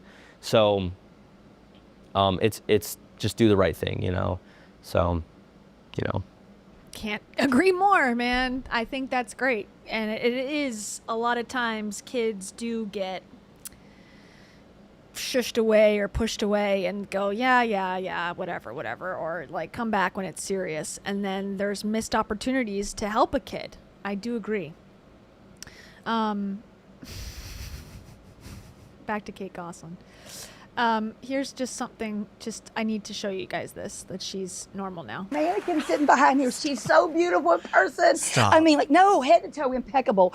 But she's my icon. I had to compose myself before I sat down. I brought you something from Louisiana, New Orleans. You I did? brought you, of course, some Mardi Gras beads. And I didn't have to show anything to get this. I You bought them didn't? myself. No. Oh my gosh, And thank Aunt you. Sally's praline. I just have to say, I agree with you, Wayne Smith. Is that who said it? Wayne Smith? Trading spaces changes lives. Look, and like I said, she planted being in the swapped family, and her family getting the experience of getting out and meeting a new wife or whatever that they swapped with, planted the seed of like, maybe we're doing it wrong. And then look, 20 years later, she's on a drag queen show. Things can happen. Things can change. It takes time sometimes. We got to celebrate when it does. That's huge growth. She was screaming on television, ripping up papers, and now seems totally adjusted. Thank you to Mac was here. Mac says, my ears hurt, but an excellent side quest, Kia. Sorry. Kia. Sorry for the ear bleeding. I am not problematic. I'm not problematic for raising the audio way too high. We are in a holy war. Also? Uh-oh. Amen. Yippee. Oh my. How we gonna do it if you really don't wanna dance? By standing on the wall. Get your backs up off the wall. Yeah. Okay. Thank you, Mac. That's how I feel. After you came forward with the abuse claims, I believe to our outlet, has your mom made any attempt to reach out to you? Have you tried to reach out to her recently? She has not made any attempt to reach out to me. If I reach out to her, oh, well, actually, if we want to talk about that, I'm never going to go out and say, oh, I'm not going to be petty about it. But, you know, she has me blocked on every platform. So, you know, makes it real easy for me to reach out to her, you know. So. I'm sorry. No, it's understandable. That's what she does. So. If she unblocked you and wanted to have a relationship with you, would you be open to it? What would it take for something? A relationship isn't just saying, oh, hey, let's have a relationship. It is a lot of steps. I mean, there's a lot you need. It's a lot, any kind of relationship. So I don't see her ever pursuing that, no. I feel like she has so much guilt that weighs on her that I think I'd be a constant reminder that she needs to take accountability for her actions. So I feel like that relationship would have to be after the fact of just her taking accountability. I take accountability. I wasn't a perfect kid. I never want to say I was a perfect kid. But the claims she's made against me are only to fit her narrative. And, you know, if we look beyond them, it's just her trying to fill the gaps. So she has a relationship with Hannah after their estrangement. Why do you think, I'm not sure who reached out to who with that one, but why do you think they have? No, absolutely. That's a great question. I think Hannah. Okay, this is a good point that I saw in the chat from Aging Student. Thank you so much. So this is a letter written in crayon that Collin wrote to his dad while he was and this is a good interview too that we should see, where he reveals that he was locked in the basement. There's more about that, I guess, in the book, but then dark-sided. Not to make light of this, but it is dark-sided.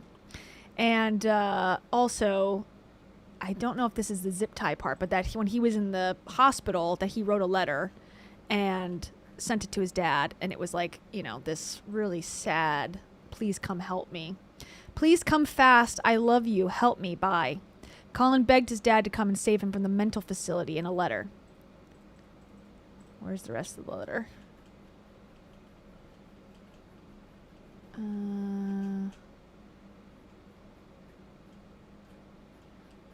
Okay, here's the full thing. So this is on June 21st, 2017, it looks like. Perhaps? It seems like recent. Dear Dad, I'm not trying to trick you, but I still love you. I told Mom I want to live with you, but she said no. Right? She can't choose for me. I'm old enough now. I'm your son, not hers. She was abusive to me after I left your house. I'm sorry. Take this to court because then they blurred it. You're my dad, my savior. Please help me and meet Colleen. I'm counting on you to get me out of here. Daddy, I love you. Save me. And then he put an address, Mom's phone number. Please come fast. I love you. Help me. Ugh. That's tough. That is tough. That is like a desperate attempt, it sounds like, to, you know, be let go from this facility that I'm sure was horrible. Anyways, that's part of the story. And she's very like sentimental and reminiscent in a way, and I think she wants to still have a piece of that family. And I even look back at it like this. So like during my parents' divorce, Hannah was always so much closer with my dad. But I don't even, now that I look at it, I don't think it was that she was closer with my dad. I think it was just that she wanted both of her parents in her life. And it makes a lot of sense. And that literally is normal. That's a normal thing. Kids want that. So the way I look at it is like when she was with my mom still in the home being fed these things about my dad, I feel like Hannah was always more resistant to those claims. But she wanted a relationship with my dad. And then, you know, she saw some things go on in the home that made her want to leave and live with my dad. And now that she's with my dad and she knows that my dad loves her and, you know, he's never going to leave her or throw her out on a limb or anything like that, I think she wants to now fix that relationship with my mom. KK says, in 2020, Collin accused his dad of physical abuse and called 911 on him. Oh my gosh. The plot thickens. This is a confusing case. And what hurts me on that is that Hannah wants to fix the relationship with my mom. Hannah wants to get into the emotional and the feelings parts of it because she cares about people. But for my mom, it's going on social media, it's going on TikTok and saying, oh, I just talked to Hannah today. Every little thing she's trying to mention, I just talked to Hannah today. Hannah just helped me do this, this and that, and Hannah was just here. And so for Hannah, it's a relationship, and for my mom, it's a PR stunt. And that's what really hurts me. And Hannah's sweet, and she doesn't see that, and she lets people walk all over her. And okay, here's maybe a cheat sheet of Kate and Collin Gosselin's family drama explained. Okay. Does Collin Gosselin have special needs? In 2016, Kate appeared on the cover of People magazine with 7 of the kids, but Collin was noticeably missing. At the time, she claimed Collin has special needs. There's a fairly fluid diagnosis of what those needs are, but he needs to learn certain strategies to help him deal with things. This has been a struggle we've had for a long time, and it's one I've dealt with on my own. I felt very alone in this, but by the same token, it's not something that has only impacted me or him. Our entire family has been impacted. She said that her 12-year-old son was enrolled in a program that is helping him learn the skills he needs to be the best he can be. Collin said, it's unfortunate that's how my mom phrased me as a person. I don't see those things, and I don't think anybody else sees those things, but if that's how she sees me, then that's her point of view. Talking about being special needs. In 2019, Jon told the Daily Mail that Kate forced Collin to live in the Special Needs Treatment Center for 3 years, despite the child never being diagnosed with anything other than ADHD.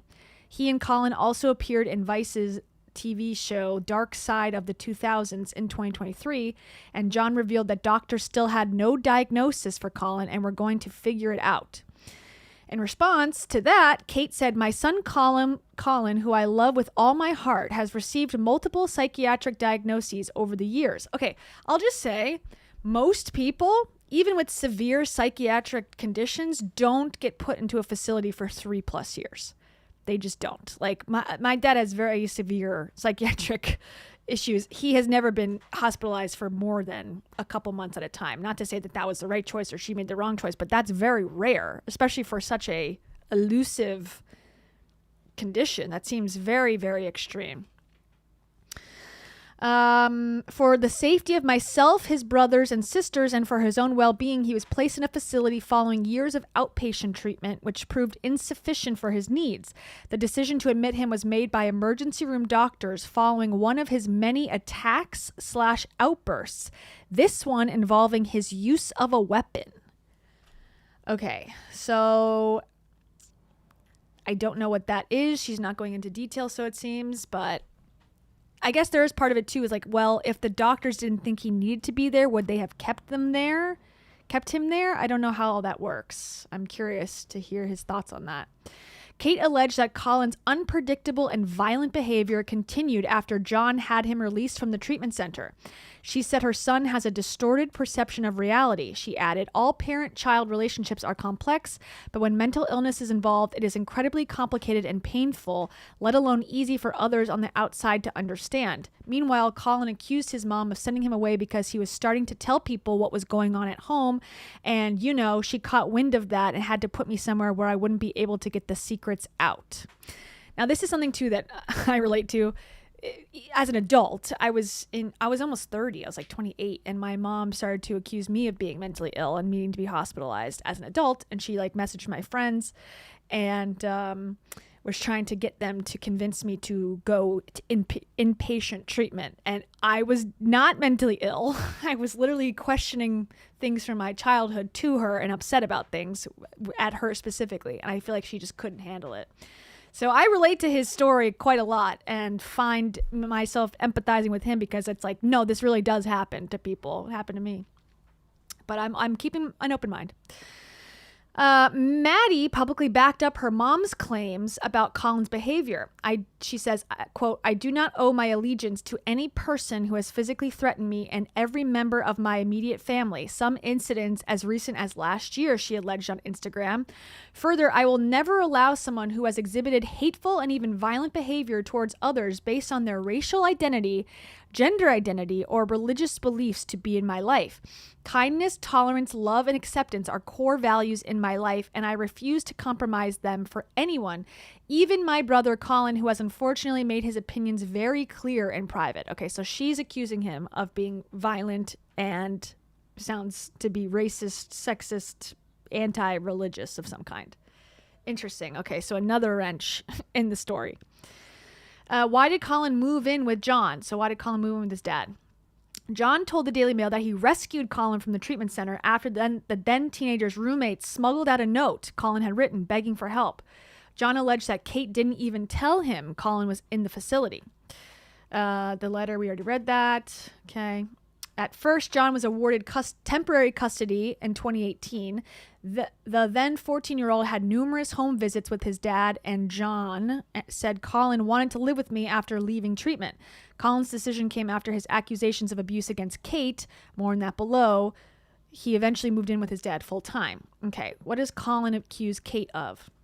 Before Collin was institutionalized, again at 12 years old, he began privately making allegations of abuse against his mother. The specifics of his accusations have come to light over the years. Collin told The Sun that his mom would zip tie his hands and feet and lock him in a basement room that had nothing but a bed in it. It was like a containment room, literally, and it had a mattress on the floor, and that's how I lived, he alleged. And I was there, most of the day because I didn't go to school after a certain point. He said she isolated him from his siblings and called her physically aggressive, verbally abusive. Collin also accused Kate of taking him out of school when he started reporting her alleged abuse to his teachers. I went to school one day with a purple ear. My ear was swollen and purple and bruised, and my teacher had asked what's going on, and that's when I kind of spilled the tea about everything. Jon said he received multiple letters from the Department of Human Services with reports of abuse against Collin, but they all remained unfounded. Kate's lawyer said he believed the reality star didn't do anything to intentionally harm her child, but claims she did what she did to protect herself and her family from Collin's troubled behavior. Okay, so again, back and forth, back and forth. In 2023, Collin enlisted in the Marines, but was later dismissed due to non-disclosure of pre-enlistment history. Okay. His dismissal came one day after Kate's statement about his alleged multiple psychiatric diagnoses, and Collin said he believed his mother is to blame for him losing his position in the military. Okay, so because he didn't tell them about his past psychiatric treatment, sounds like. In response to that, Kate's lawyer said, could Kate's post have had some influence? Sure. I think it may have made them delve into Collin's history, but blaming his mother for being thrown out of the military is misplaced.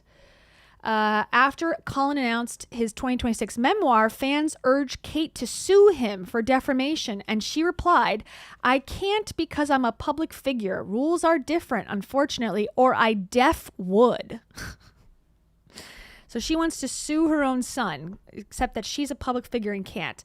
I don't think that's how it works, actually. I think you could, if he knows that everything he's saying is a lie.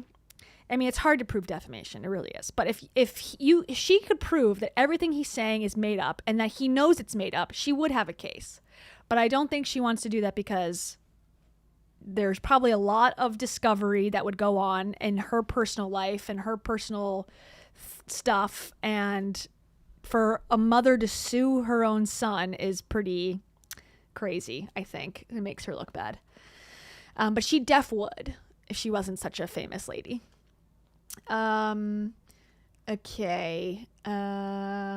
The rules are different for people in the public eye. I consulted a high-power LA attorney, you've definitely heard of him, years ago when other people were putting crazy stuff out there, and that's what he said. The courts don't honor it if you're in the public eye. I don't think that's true. Collin posted a new allegation against his mother on Instagram on June 30th. Never forget the fact that my mom would write in her diary how she had to pray to God to stop hitting me. This was while I was 2 years old, by the way, he accused, and this is why using my voice to put these things in the light is so important. Whew. Okay, so that's the wrap up of all the drama. Okay, who cares about Steve? That's the real accusations going on. I didn't see anything about Jon in there and the abuse there, but I'll look that up. Hold on, let me open another tab. Story of my life. Let me open a new tab. Okay, back to Collin. You know, I'm never going to tell her, but I'm a little more stubborn and I can help her recognize that, but she probably won't listen. But, you know, for Hannah, it's a relationship, and for my mom, it's all for the public, so. How do you have a good relationship with Hannah? It's difficult when you have a family member and they're and there's another family member who causes all this chaos, and then the two family members. When there's a mutual party that one person's go with and the other's not. I know I've had friendships like that. It makes it difficult. I always say, like with my friends, like if I have a friend who doesn't like someone but I like that individual, you know, someone's on, someone's off. I always say, like, I'm not gonna let your relationship with them determine our relationship. So I love my sister. I'll always be there with her, for her. And I even texted her the other day and I said, like, I know you don't want to, like, it was about some recent events, and I said, I know you don't want to talk about these things, and we're not going to. I just said, I love you, and I'm always going to be there for you, and I just want her to know that her relationship with my mom and my siblings is never going to determine our relationship, and I'm never going to have any hard feelings for her because of that. Valerie Blackwell. Thank you so much to Valerie Blackwell. Valerie says, why did Hannah leave? I don't know. There's so much going on in this. I'm not sure. But it seems like Hannah talks to both of them, but lives with the dad, or did live with the dad. So I don't know why, but it seems like she still has a relationship with the daughter. I mean, her mom in some way. So I don't know. We'll investigate. We literally are a disaster. We're best friends. You believed you were the Virgin Mary reincarnated. I think Kate does think that. You're not freaking fine. You're crack. Your mama? Finally? It's the full moon. If you think you might have worms, go ahead and have a little ice cream. Thanks, Valerie. Okay, and now, oops, going back to, what the heck did I do? What in the hell? I clicked some button I've never clicked before. Okay. I found the accusation against the dad. Okay, again, the plot thickens once again.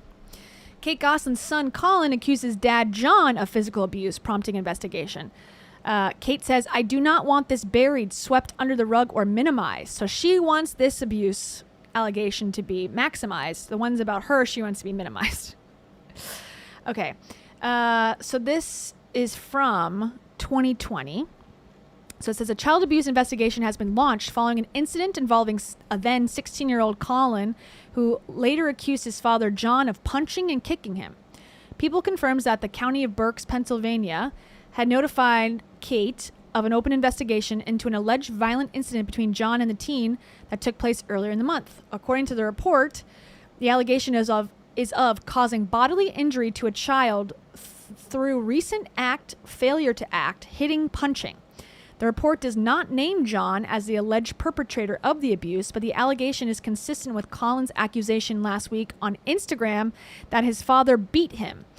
Okay. This is the quote. You do not punch and kick your children. You do not kick a child. I don't want to hear any excuses from anyone, not from his father, not from local law enforcement, not from court personnel, whose job is supposedly to ensure the best interests of my children, Kate told People magazine. There's a child abuse law. PA 23, Section 8I states that doing any of the following, regardless of whether it causes injury, is child abuse. And first on that list is kicking, period. Okay, so she's got some strong feelings about her ex-husband's alleged child abuse. And she seems like she's supporting her son in 2020, but not supporting him retroactively in the past, and not when it comes to her. She adds of Jon, I don't want my children around him. Enough is enough. Last week, Collin accused his father of physically abusing him on Instagram. He says, my dad is a liar, he wrote in the since deleted post, a screenshot of which People has reviewed. Yesterday, he beat me up and thought nothing of it. He punched me in the face and gave me a swollen nose, and I started bleeding. He then continued to kick me in the ribs after I was on the floor. He is a liar. Jeez. There's a lot going on in this family. My goodness. It's dark-sided. Collin got furious. Okay. A source tells People that the incident occurred after Collin became upset while talking to his father in the car. And this is from the source. Collin got furious and was screaming and swearing. When they got home, he was still screaming and cursing, and he went into the garage and got a big, heavy bottle of liquid and hurled it at Jon's car, denting it. Jon got out of the car enraged, put him in a headlock, punched him square in the nose, and when Collin fell to the ground, then he kicked him in the ribs. Okay, then Collin called the police, who responded. Jon's rep did not return requests for comment. While they're looking into what happened, it does not seem likely Jon will face any legal repercussions. There have been no charges or citations filed as a result of that incident. That's the only incident we're aware of at this point, and there was no citation or charges. Kate says, this makes me sick to my stomach. I do not want this buried, swept under the rug, or minimized. As a mother, I am not going to sit quietly and idly by while my child, any of my children, is assaulted by anyone, let alone their own father. I am spotlighting this, and I will keep shouting about it in the hopes that the authorities and the courts will finally do the right thing. Do not return my child to an abuser's home. Jon needs to be charged with a crime. If this was your child, would you feel okay with having it swept under the rug? No. But it seems like tables have turned. Okay, so there's another layer to the story. He's on Instagram accusing his dad. He deletes it. Kate is very much wanting to go to People magazine and talk about it. Jon doesn't make a statement. complicated.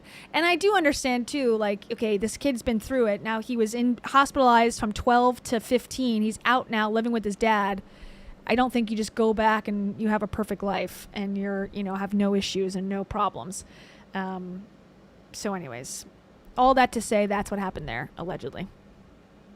I always say, I'm not worried about telling her to tell my siblings this or tell my mom this, because the truth will always come out, and it will. And I literally said that over text. I said, things will always be brought to light, so I'm not worried about it. I'm going to do my best, and I'm going to put all my effort into releasing whatever I can that has to pertain to my siblings, because I'm going to be there to show them that, maybe question a few things and do some of your own research. But I'm never going to tell her how to feel. So I'm always there for her, despite her relationship with anybody else. How is your relationship with your siblings? Do you speak to them? Have you reached out to them? Have they reached out to you? I've not reached out to them. I think there are a lot of things that they must know, like, first, There's a lot of things that went on in the home that they don't know because they weren't pulled out of school. I was at home every single day with my mom, and they weren't. And until they know the things that went on, which, by the way, I'm going to write about them, they will be written about in detail. Until they know these things, they can't understand the concept of repair with their brother, because all they understand of me now is that I was cast out of the home and that I'm troubled, and because all they saw of me was when I was withdrawn. I mean, there's pictures. It's on TV. I'm withdrawn in interviews. I'm out of it. That is the aftermath of we all know what. But that's all they see of me. So before they have the information to form their own concept of me, it'll be really hard to start that repair process. Would you be open to it one day if one of your siblings said to you? I'm more than open to it. I think of it like this. Like, when I have kids one day and they have kids one day, like, I want the cousins to know each other. I want my kids to be friends with their kids, and I want them to know, like, hey, these are your aunts, these are your uncles, and they're here for you. I want that more than anything. So I was watching TikTok a few weeks ago, and there was this clip of you holding a stuffed animal, and I can't remember what happened, but your mom got very angry with you. I think you, like, got the stuffed animal dirty or something, and she's like, I'm gonna throw it away now. And all your siblings, like, came to your defense. Like, they were saying, like, there's many times where they actually came to my defense. I see clips, and I hate watching them because it upsets me. But, like, the one time we were at a pool, we were down in, like, North Carolina, I think, and I took my crock off and dipped my foot in the pool or something like that. I don't know. And my mom yelled at me for getting wet. Like, I dipped my foot in the pool, and then I remember, like, in the clip, Joel was saying, but Aiden did it. He's coming to my defense saying, like, if Aiden did it, why can't Collin do it, So it's a morality thing. Like, I think even when we were young, we just knew right from wrong, so. You have been extremely brave talking about your trauma with your mom. How do you cope with it? I mean, I feel like a lot of times childhood abuse can come out in your late 20s, or it can come out, Right. later in life. How are you coping, and what would you say to other people who are struggling? That's a great question. I love that you asked that. So I always say that I'm glad it's not about Steve for once. Thank you. who you are is a product of your environment, and until you're put in a good environment, it's really hard to be like a good version of yourself. And by environment, I mean people that are around you. So, like, when I first came home after being in an institution, only ever being under the things that I went through with my mom, and then in that institution, which was horrible, I came home and I struggled a lot. And there was that residue from those places, and I struggled having a relationship with everybody around me, with Colleen, with my dad, with her kids, with teachers, with classmates, with everybody. I had so much of a struggle integrating back into society. Makes sense. That, like, I didn't even know how to have a relationship with my dad. All it was anger, and I just blamed everybody for everything, because what I was used to was nobody ever wanting to help me and everybody only ever being out to hurt me. That's what I was used to. So I didn't know that people really wanted to help me. So the first thing I want to say is, not everybody's out to hurt you. Accept the help, and also surround yourself with good people. Colleen and my dad, very much heavily on Colleen. She was my star, and that's how you do it. That's the secret to it. Find somebody who's in your corner, because at the end of the day, that's what really helps. yeah, going to therapy is super cool, but you know, it's not talking to a stranger in a room where you feel more pressure being put on you is not the same as just being with somebody who loves you and who's a mother figure to you. So I was very fortunate. Not everybody who takes the flak from the mother for all those years and then is away for 3 years and then comes back has somebody like that. But honestly, that's a good secret. That's the secret to it. You know, I could say it's all these other things, like me, like tinkering under the hood of a car, or you know, being outside and hiking. But the truth is, it's the people in your life, and I think they'll recognize that pain and that struggle, and they'll want to be there to help you. So that's the truth to it. I would say, just based again on this interview, that he would have to be a really manipulative person and a really good actor to kind of he's been talking for 45 minutes, and he would have to have like decided, okay, I'm going to manipulate everyone around me and tell this crazy story that's not true, and my mom is nothing but loving, but I'm just really angry for no reason at all, and so I'm going to make this all up and keep my story straight and, you know, advocate for other kids, but it's all a lie. Like, I find that to be much less likely than he's telling the truth. Still have Collin in your life? Absolutely. I just saw her this summer. We're both busy, so it's hard to see her all the time. But yeah, I just saw her this past summer, went down to visit her. I actually found a little kitten down in the bush. If anybody's watching, you've probably seen, I've had him on my like TikTok lives, and I like post him here and there. But we found him in a bush, and my friends brought him home because I flew, and they were down there, so they drove. And yeah, that's my buddy. So, but yeah, I actually saw her this summer. It was great. It was really great. It's always a great time. He's got nice that you still have a relationship. Absolutely, yeah. When you came forward with us about your story, how did you feel that it was received from the public? I saw all positive things, but I was very hesitant to do that at first, and I've said my reason why. People always like, I don't know why, but it's a small majority. I shouldn't really say it's a lot of people. It's like 1%, maybe 2% of people who will try to, like, they'll look at someone and they'll just see someone who's broken, and then they'll think that their claims are invaluable, or, you know, what's the word? Invalidated. They'll look at someone and when they come out about this and see them as broken, and then choose not to believe them. And I think the hard part for me coming out about that was, like, that's what I was afraid of. I wanted to be that voice, but at the same time, I knew that this would spark a lot of controversy, and I knew that when my siblings heard about this, that would draw us ever coming back together, that would draw us apart.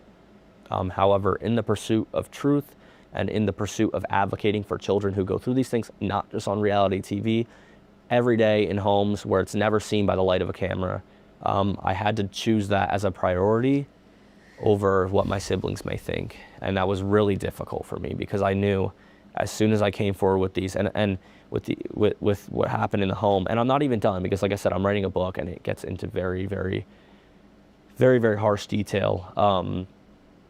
I knew that would draw a barrier between us. Already, even after the barrier that my mom already put between us, I knew that would draw us even further apart. But I had to prioritize being a voice over amending that relationship, unfortunately. You've touched on why you came forward with the abuse. Why is it important for you to get the story out there about your mom and Steve's affair? I think it's just the pursuit of truth in general. Everybody thought for like so long before she finally came forward and admitting everything, and before I ever chose to say anything about Steve, that it was just the abuse. But it's not about the abuse, it's not about the affair. The moral of the story is that for being on reality TV, where things are supposed to be real and we're just supposed to show the world who we are as a family, everything was fabricated. And everything was under the thumb of my mom, and she was always able to do that. And that's the moral of the story, is that things are fabricated, and then people are still buying it up on TikTok. They're just eating it right up. And that's the truth part of it. And everybody loves to say that's something he's got to let go of too as he moves forward in his life, because that really bothered me as well, when I felt like I finally came to these conclusions in my mind about my upbringing, and I was like, okay, I see it clearly, finally. I'm so grateful that I can see it. And then all these other people would, not all these other people, but people would support my mom's point of view, or, you know, and it would bother me because I'm like, look, I'm not crazy. I've come to these conclusions after much consideration and much heartache to get here to where I can see what's gone on and stand up for myself. And yet you're going to tell me that I'm wrong? Like, you weren't even there. But it's like, oh, well, you know, your mother wouldn't say that. She wouldn't do that. It's like, it's frustrating. And it would bother me so much. I'm like, you got to just believe me, believe me, believe me. And they probably will never, or they don't have the capacity to. And eventually you just have to let it go and go, I don't care who believes me. I believe this. I know it's true. And that's it. Done. Like, and that's the true freedom, because all the discovery, all of that, it's part of the process. Then you try to convince other people to see your point of view. And then you got to, you know, come to the conclusion of some people can and will, and some people won't. And it doesn't matter to you at the end of the day which one people fall into. It's true no matter what. That my dad's going on TikTok and talking about his ex-wife and talking about this. Well, read a textbook, guys. I'll give you a little bit of something right here. If you read about narcissistic, personality disorder, NPD, it says that narcissists cause damage. And if anybody's ever been in a relationship, you'll know this. They cause damage and then they pretend the next day or the next hour that everything's okay. Look at what's going on. She's caused all this damage. She was never on social media, but then she comes back and, you know, everybody thinks that she's trying to keep her peace, but really what she's doing is she's just putting this propaganda and this persona of her right back out there for you to just eat it up. And narcissists, they cause damage to me, to my father. So when we come out about it and we're talking about it and we can't seem to let parts of it go, we're hung up. But she's over here pretending like everything's fine and there was never any damage that was caused. And that's literally in a textbook. That's what narcissists do. So, and yes, I read about narcissists to understand my mom more. I had to, because she literally portrays so many personality traits of a narcissist. And no, people are gonna say, oh, that's Jon coming out of college. No, it's not. I've done my own research. I'm an adult now. I've chosen to do my own research and start looking into things in my past. But that. I heard the word narcissist before, but I never knew that it was actually a diagnosable thing, and that like TikTok in 2020 started feeding me content related to it, and it blew my mind. It was like such an eye-opening experience where I was like, oh my God, that's exactly what I'm going through right now. Like the way that, and I think it can be too much over time. The narcissism, everything can be narcissistic. And I think the Dr. Romney, you know, is kind of living proof of that, in my opinion, where it's like every single thing that anyone does can be considered narcissistic behavior. But at that time, having other people vocalize like this common pattern, it really helped me a lot feel like it wasn't just in my head. It was like, whoa, okay, now I'm understanding how I might fit into this world here. And I got into therapy, and I started reading this one book. There's a few, but like emotionally, it's like something emotionally parents, immature parents. That really helped me. And I also read a book about emotional incest, which is kind of like a crazy thing, and it like made me really uncomfortable to read it at first, but also it was super, super eye-opening, and like I had never had anyone explain it that way before, and just kind of identify with something as much as I did back then. So anyways, I kind of am with him. Like I went through a similar thing as he did. Like you start to research stuff and hear other people's stories, and you go, oh, I'm not alone. That's the truth. So the moral is that there were so many stories. And yeah, I agree with what you're saying, Christine. I don't think, and I don't even know the diagnosis. I think you're right. It's like very rare, but I think there are flavors of it perhaps that are still helpful to go, oh, this is it, just like basic manipulation. That helped me. So, but yeah, I do think it does get taken too far. I agree a lot of the times about like, oh, this person's a narcissist because they go to pay for dinner. It's like, what? That were just fabricated and covered up and made to believe what she wanted you to believe. I know you had mentioned you're blocked. Have you seen any of her TikTok videos? I've seen some, yeah. They like came up on my For You page, but they don't anymore. So I think that's like, I don't know how you check, but if I like look up her account, like nothing comes up. So like I looked it up because people were telling me what her user, and I can't see it. So from what you've seen, is she the same person you remember? And Do you see those like narcissistic traits? Well, she is a little different. Like I saw someone saying that she was like mellowed out, and I see that. She like seems a lot more calm. But like the way I look at it is like back then, even like in the heat of things, like she only made you see what she wanted you to see, even though like reality TV caught a lot more. It was probably her special forces time. She jumped out of the helicopter from 4 feet up. Probably changed her. Of it in a sense. And now like I can't help but think maybe she's, especially on TikTok, a platform that she controls, maybe it's just the same, showing us what she wants us to see. When you came forward with the abuse, Kate and your sister Maddie responded. Kate denied the claims against her, and they both accused you of violence. Sorry if you touched on this, but what do you? Good question. Why do you think they did that? Do you think? Well, so Maddie didn't just accuse me of violence; she accused me of hate crimes, something like that. I don't understand that part. Hate crimes, like seriously. And to even just touch on that in general, Maddie's literally like a mini version of my mother. I love her. She'll get what she wants, and she's very outspoken, and that's not a bad thing. But it's a bad thing when she's not speaking for herself, when she's speaking on behalf of what somebody else wants her to say. That's where it gets a little bit, that's treacherous waters right there.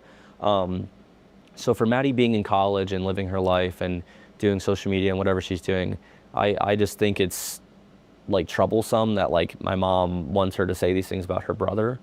And especially things like hate crimes and violence, and never specific details, just broad. I give details, they just give broad statements. And that was Maddie attacking me for my mother. So she was like my mom's sergeant going out and getting it done for her. So yeah. So another he said, she said that, you know, I'm coming out with my own accusation. He's done these things and I don't want him in my life for my own reasons. He's saying that's not true. I don't know who to believe. When this interview comes out, what do you think your mom's gonna say? I don't know if she will say anything. True. I don't know. I'd like her to speak the truth and just come forward. I mean, I think for anything, for her thinking that she's so high and mighty above everybody else, which like people in my hometown have like told me stories, I think it's okay to just be human. I mean, just talk about the affair. If you guys loved each other, just speak on it. I think it will be a weight lifted off of everybody's shoulders. Love is not a bad thing. Cheating's horrible, but I guess like, you know, love is love. And I'm not making that sound okay, by the way. They were both married, but like just come forward about it. If you love each other now, I guess there's no harm anymore because you're both, you know, divorced. So, and if you want to get married, just speak on it, you know? So.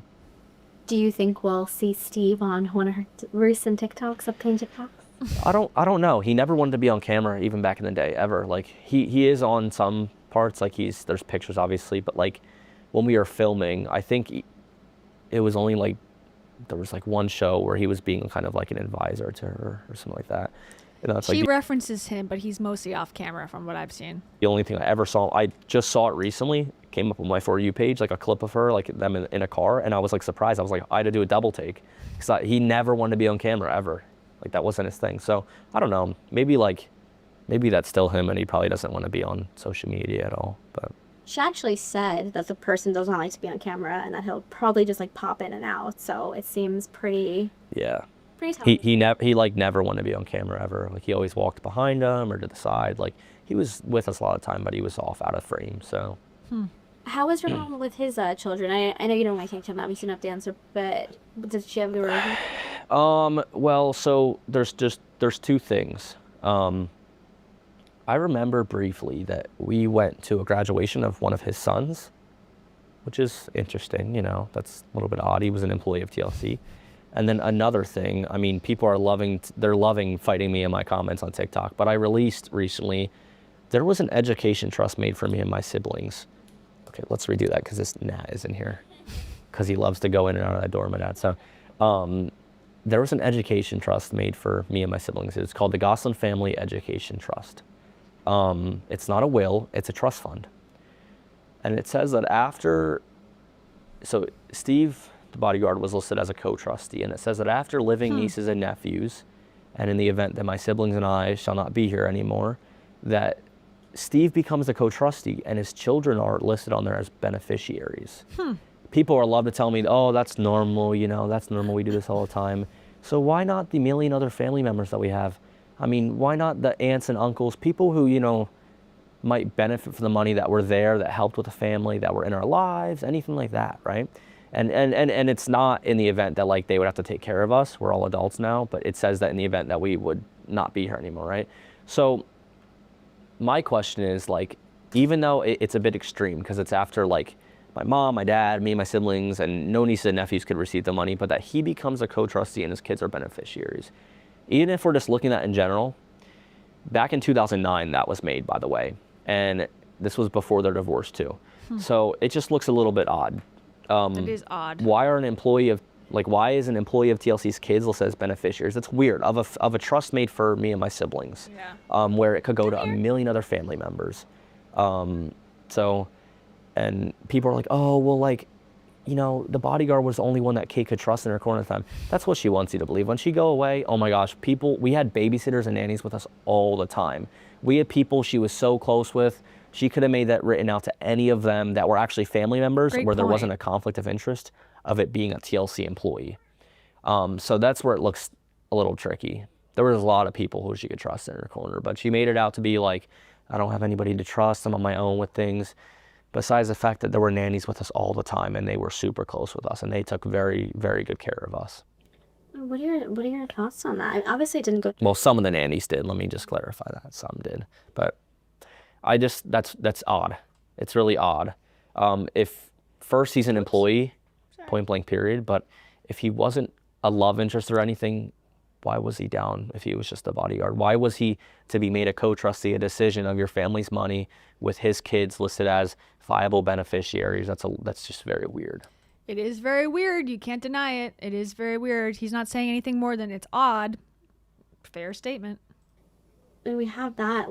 I mean, sorry to cut you off, but like people say, oh, like maybe she was just looking out for his family and like she wanted to help. So why not put Gina and Steve?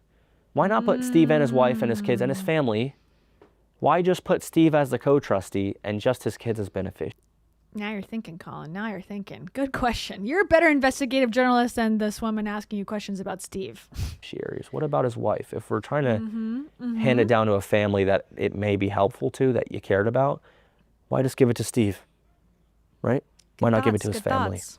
Are you shocked that they only divorced 2 years ago, him and Gina? I thought it was longer ago than that, but from what I hear, it was only 2 years ago, and I'll double check that, but I believe it was only 2 years ago. Yeah, I thought he was done with her. Like I thought they divorced a long time ago. Maybe they were separated. You know. And it sucks because I remember meeting her as a kid. She was really nice. It makes sense now when your mom says a little over a year, right? Because she's trying. Right. They just got divorced. Right. If we're doing the math, I mean 10 years. You have the 24 months that they've been divorced, and you guys have been dating for 15 of them. So it looks a little bit interesting. I know we talked about the trust. We talked about photos. Anything else from your childhood when your dad was still married to your mom that you can remember? I'm afraid I've already said enough. I think with me writing this book, it's nice because it's like a first-person perspective, and Sell that there's book, more boy. emotion, which is important when you're reading a book. I'm a big reader. I think I've said already enough, and I should probably not say anything else because I want it to be in this book that I'm writing. What made you want to write it? I've always wanted to write a book for a long time. All the way back to Institution, I was like thinking about the events of the show, and then I was thinking about like being in an institution, and I was like, wow, this is crazy.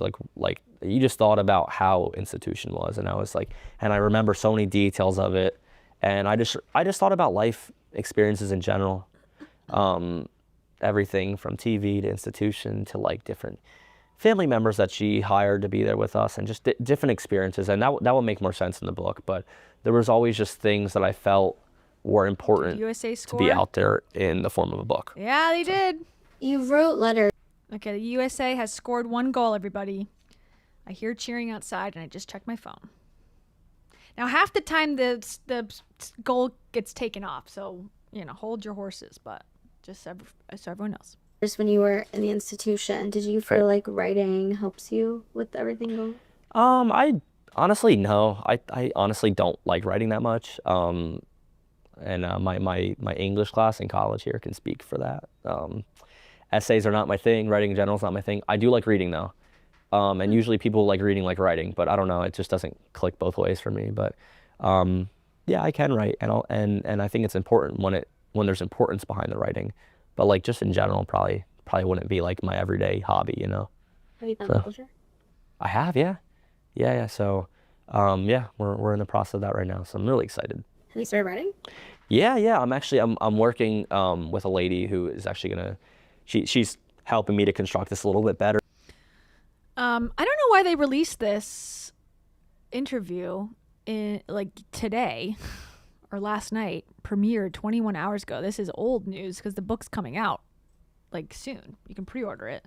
So they must have re-released this interview for some reason. But honestly, like going over these events and putting them on paper and like drafting them is almost therapeutic in a way. It really is. It's nice to talk about these things. And the more I talk about one thing is like I remember little details of it. Like I can't go in specifics because I don't want to give everything away, but like I'll talk about a certain event or like a time in my life, and then all these like details, and like I have a visual memory. I can remember like what things look like and stuff like that. And all these details will come up, and it's just like it's nice in a way. It's nice to just put it all out there. And take breaks, because sometimes when you do too much, Yeah, you get like it's a lot. Yeah. You know what this voice sounds like? She sounds like the button from The Cut, or whatever that show is on YouTube that like that makes you ask questions to your date, and then you hit the button when you don't want to date them anymore. That's who this voice sounds like. You figure it a little bit. So I'm super excited. Tell us about your life. Tell me about school. Tell me about your career plans. So school's going great. I love my friends. It's really fun. I actually although I'm in college right now for business finance and I'm pursuing my bachelor's, I really want to be a pilot. I've always had a fascination with planes. Interesting. I'm going to re-say that because I've always had a fascination with planes.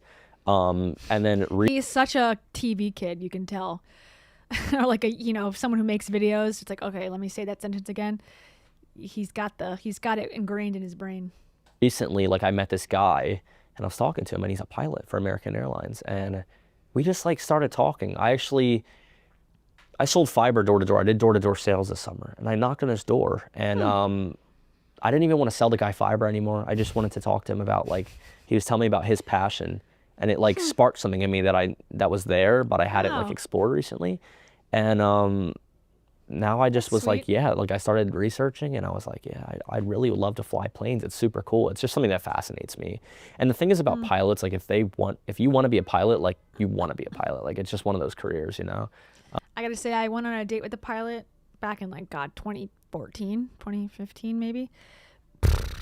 Worst date of my life. So boring. He's got such an exciting life, so much travel, so much interest. So what do you like to do? I was like, oh my God, get me out of here. I'll eat my pita and leave. But yeah, so in college now, but I do plan to go to flight school. And I also have a pressure washing business, which has been very busy this summer. And that's going very well. Yeah, it's super cool owning your own business. I think the worst part for me is writing an invoice, because I just feel like, I don't know, I don't like charging people money. I always want to give them discounts. I think me and Collin are two birds of a feather. I have the same issues. Breaks and just do other stuff around the house. Worst part of owning a business, writing the invoices, having to charge people money. I hate it. I just would be I'll do it for free. I don't know. I'll pay you to do your work. For them. And yeah, so I mean, but it's nice. Yeah, it's cool. But I think that's the part I suck at, is making people saying you have to pay me this much. It's, I don't know. So, but it's fun. Who doesn't like climbing up on roofs, and it's fun. So get pressure super off, cool. pressure wash a It's just a fun it's just satisfying when you're washing something and you just see it go clean. It's cool. So it's a weird passion to have, I guess, but it's fun. I like doing it. So. I like Collin. Sounds fun.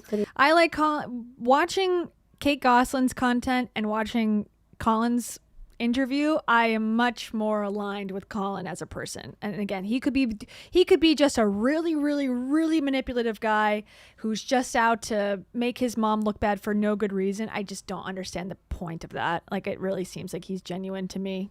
He thinks too. No, it's fun, yeah. So They power washed my house the other day, and I was like staring at it. I was like, you don't realize, like I tell a lot of my clients this, I tell them, I'm insight. like, you don't realize how dirty your house was until we're washing. And I always take videos from them of all the dirt running off as I'm cleaning it. And I take like before and after photos and I put them next to each other.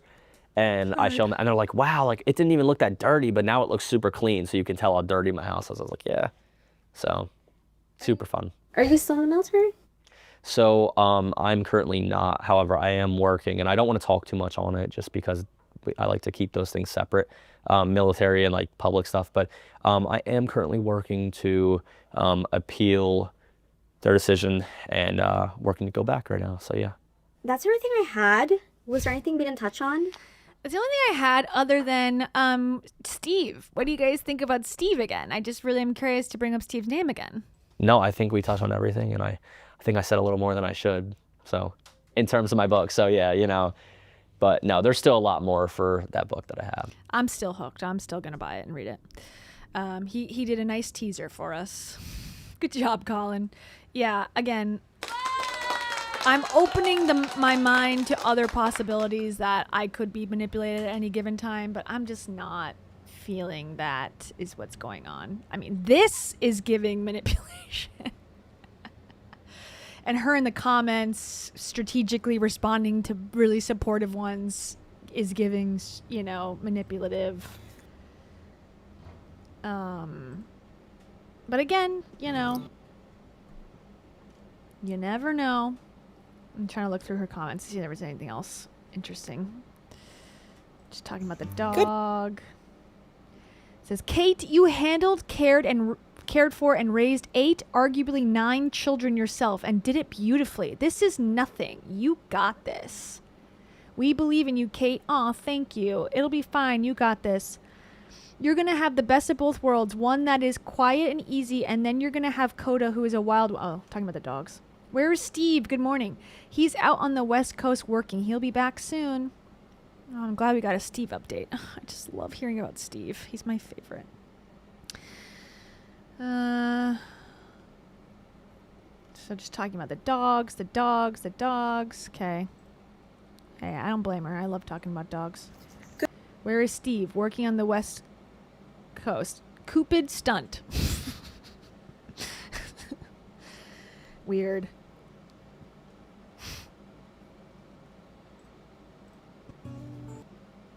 I believe him, but then I always have. And someone says, then go to his page. Then why are you here? You can block her if you don't believe her or like her content.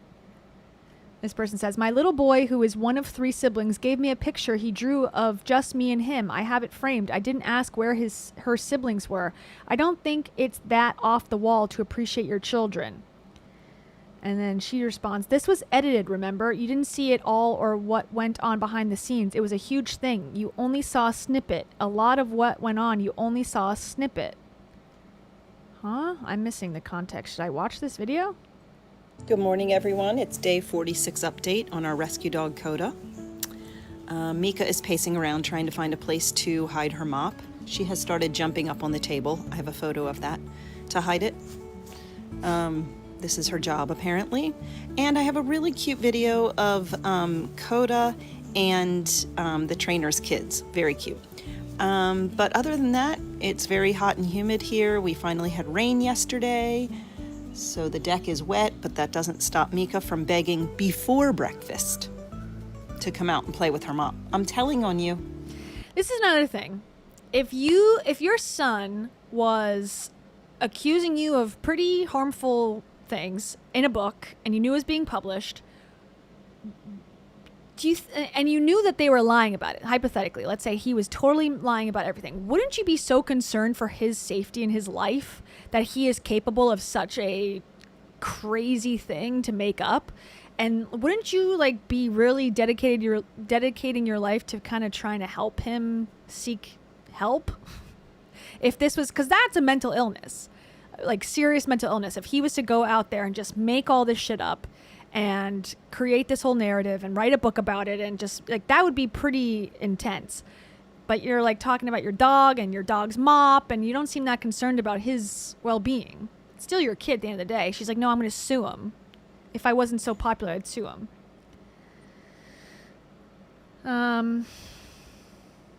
Yeah, this one really, people are talking more about it. It's some other topics. If you're 100% certain that the accusations against you are lies, my suggestion would be to take him to court and sue for defamation. I can't because I'm a public figure. Rules are different, unfortunately, or I def would. You would sue your baby? So sad. Public figure of what? Yeah, good question. Public figure of what? TLC network? Just ignore the haters. Let's see. I listen to my child when they're upset. I can't imagine disowning my child. Okay, let's see if she talks about it. Good morning, everyone. It's day 47 update on our rescue dog, Coda. As you can imagine, Mika is over there patrolling with her mop. Hi, Moppy. What you doing? Okay. Until Coda comes home. So the countdown is on. And I have a few little montages of Coda being called. He's still working on her recall. He's going to take her back for a little while in August and sharpen up her skills and work on the other things he didn't really get to work on because she was sick, which I think is amazing of him, and I'm thankful. I don't want her to go again, but she does need all the skills on the list perfected. He said she's a quick learner. She's doing really well. Perfected. And mainly we were interested, if we had to pick anything, it needed to be heel and recall so that we can take her out west. And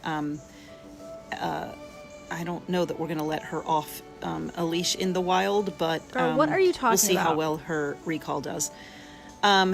So that's that. Oh, here she comes again. She patrols every morning, and she's actually very quiet up here. Nuke used to really bark at everything up here, and she just sort of wanders Nuke? around and patrols, so that's good. Is that short for nuclear weapon?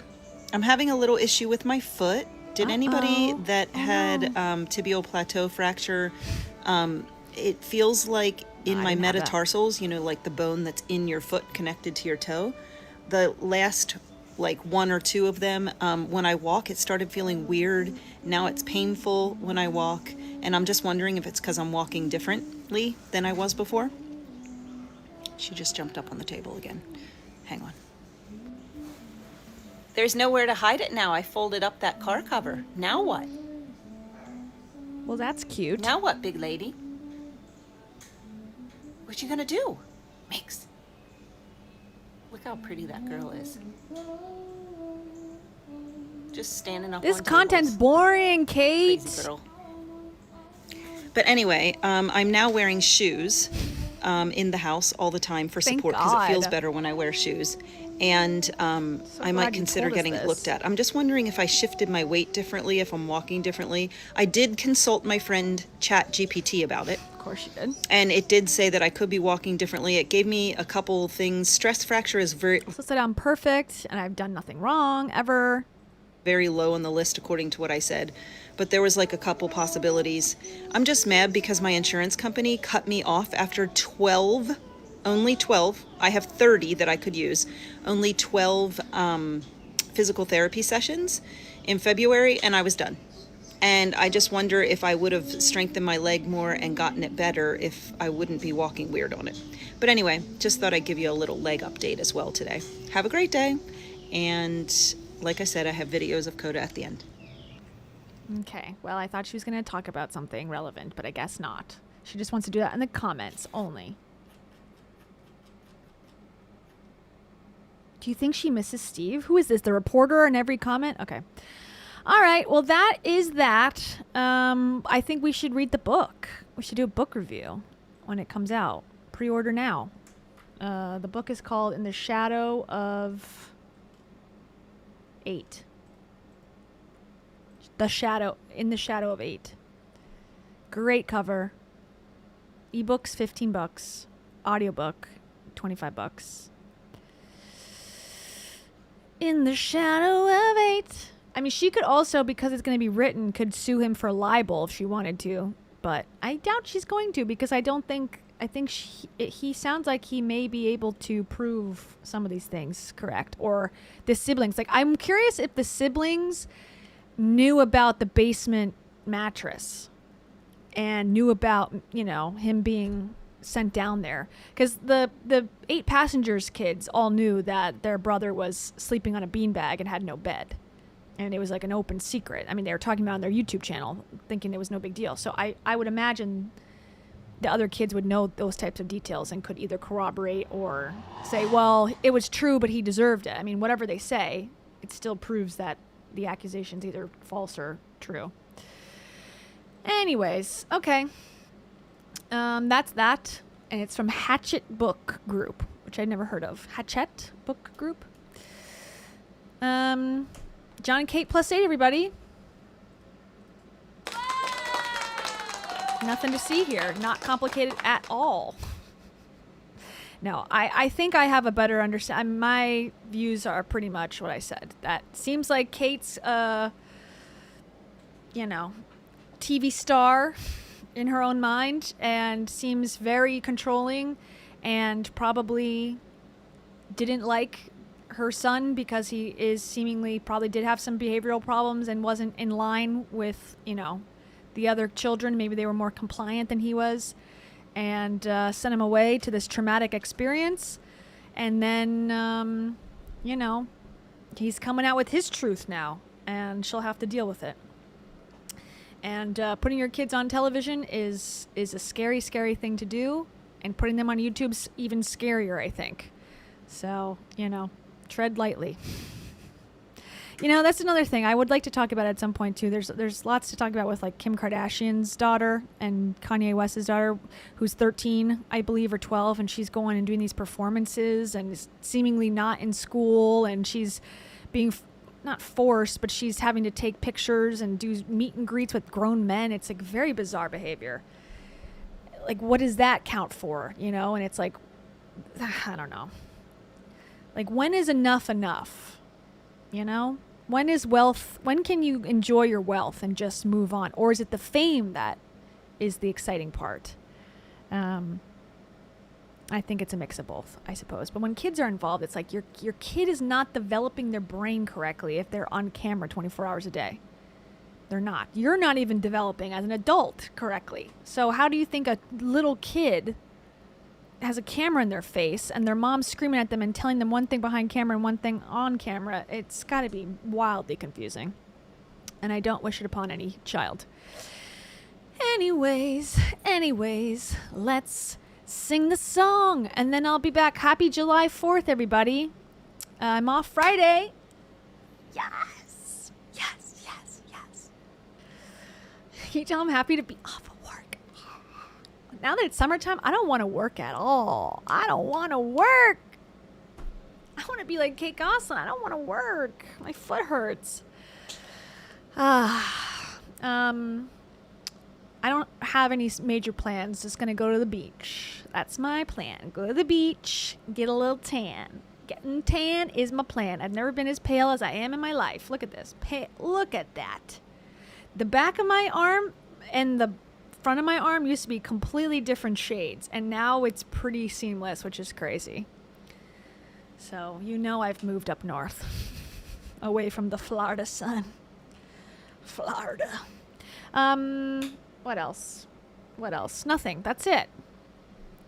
I'll be back next week, and we'll do this again, shall we? Oh, next week. So July 6th, Heidi Powell is putting out, allegedly, her couples therapy reaction video with Ryan. And I figured we'll save that. We'll go through the new court documents that have been filed. We'll go through their therapy session video, and we'll have it be a Heidi day next week. Go USA. I hope they win the game. That would be very exciting. I love an underdog team, especially in the country in which I live. With all the bad going on in the world and in this country, maybe we should be united in sport. Right? Right, Taro? Okay. Good night, everybody. Time to sing my song. If you'd like to get your username or name sung in a song, join the membership. And if you want to just be really nice and help me out, give me charity, join any membership amount, and it'll give me money in my pocket and little taro food in her little belly. It gives her direct kibbles every time someone joins the membership. Thank you very much, and I'll see you next week. Bye.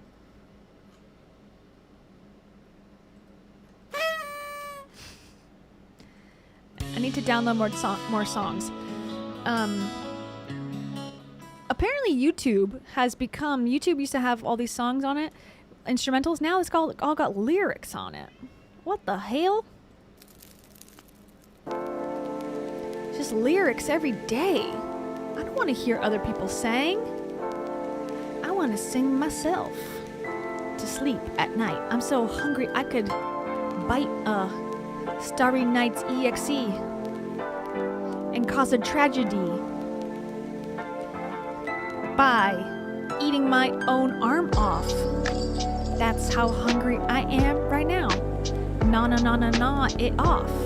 Nicole Campbell says, knock it off. Don't gnaw off your arm. I say, I wanna the. Please let me do it. I wanna hawk to it. A console.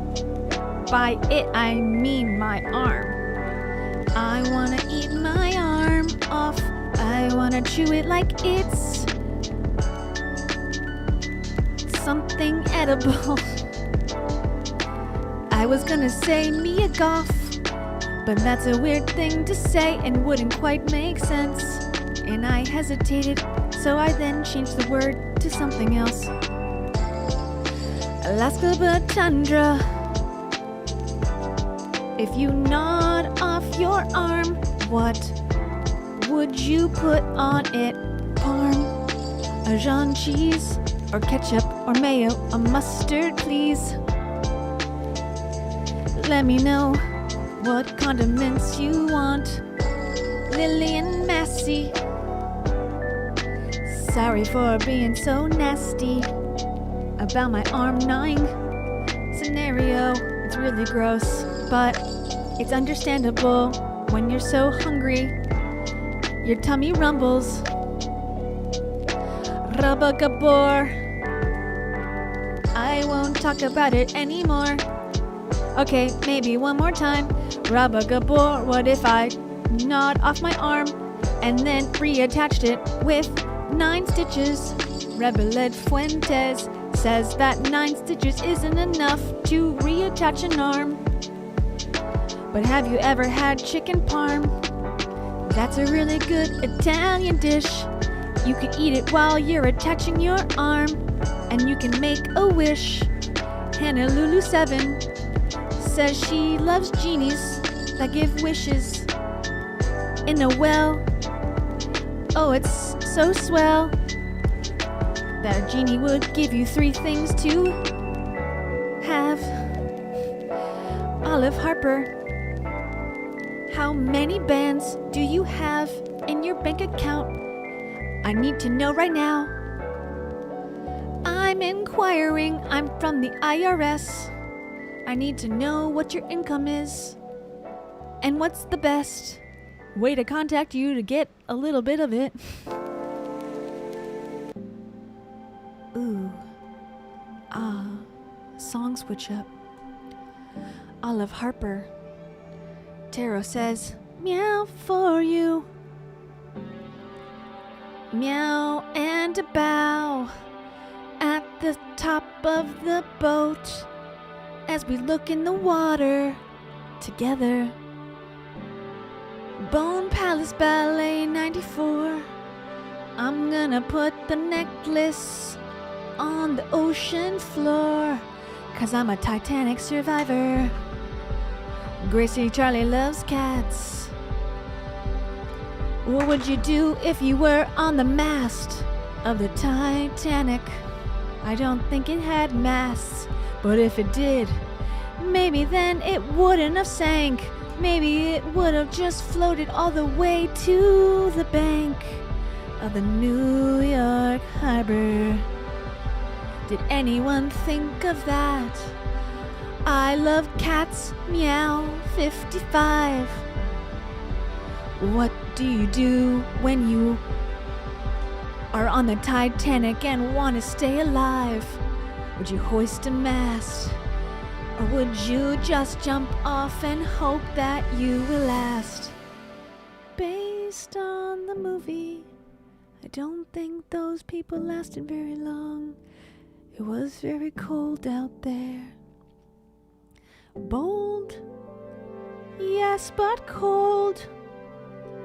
Living on the Titanic wasn't for the souls that weren't ready to jump into something new.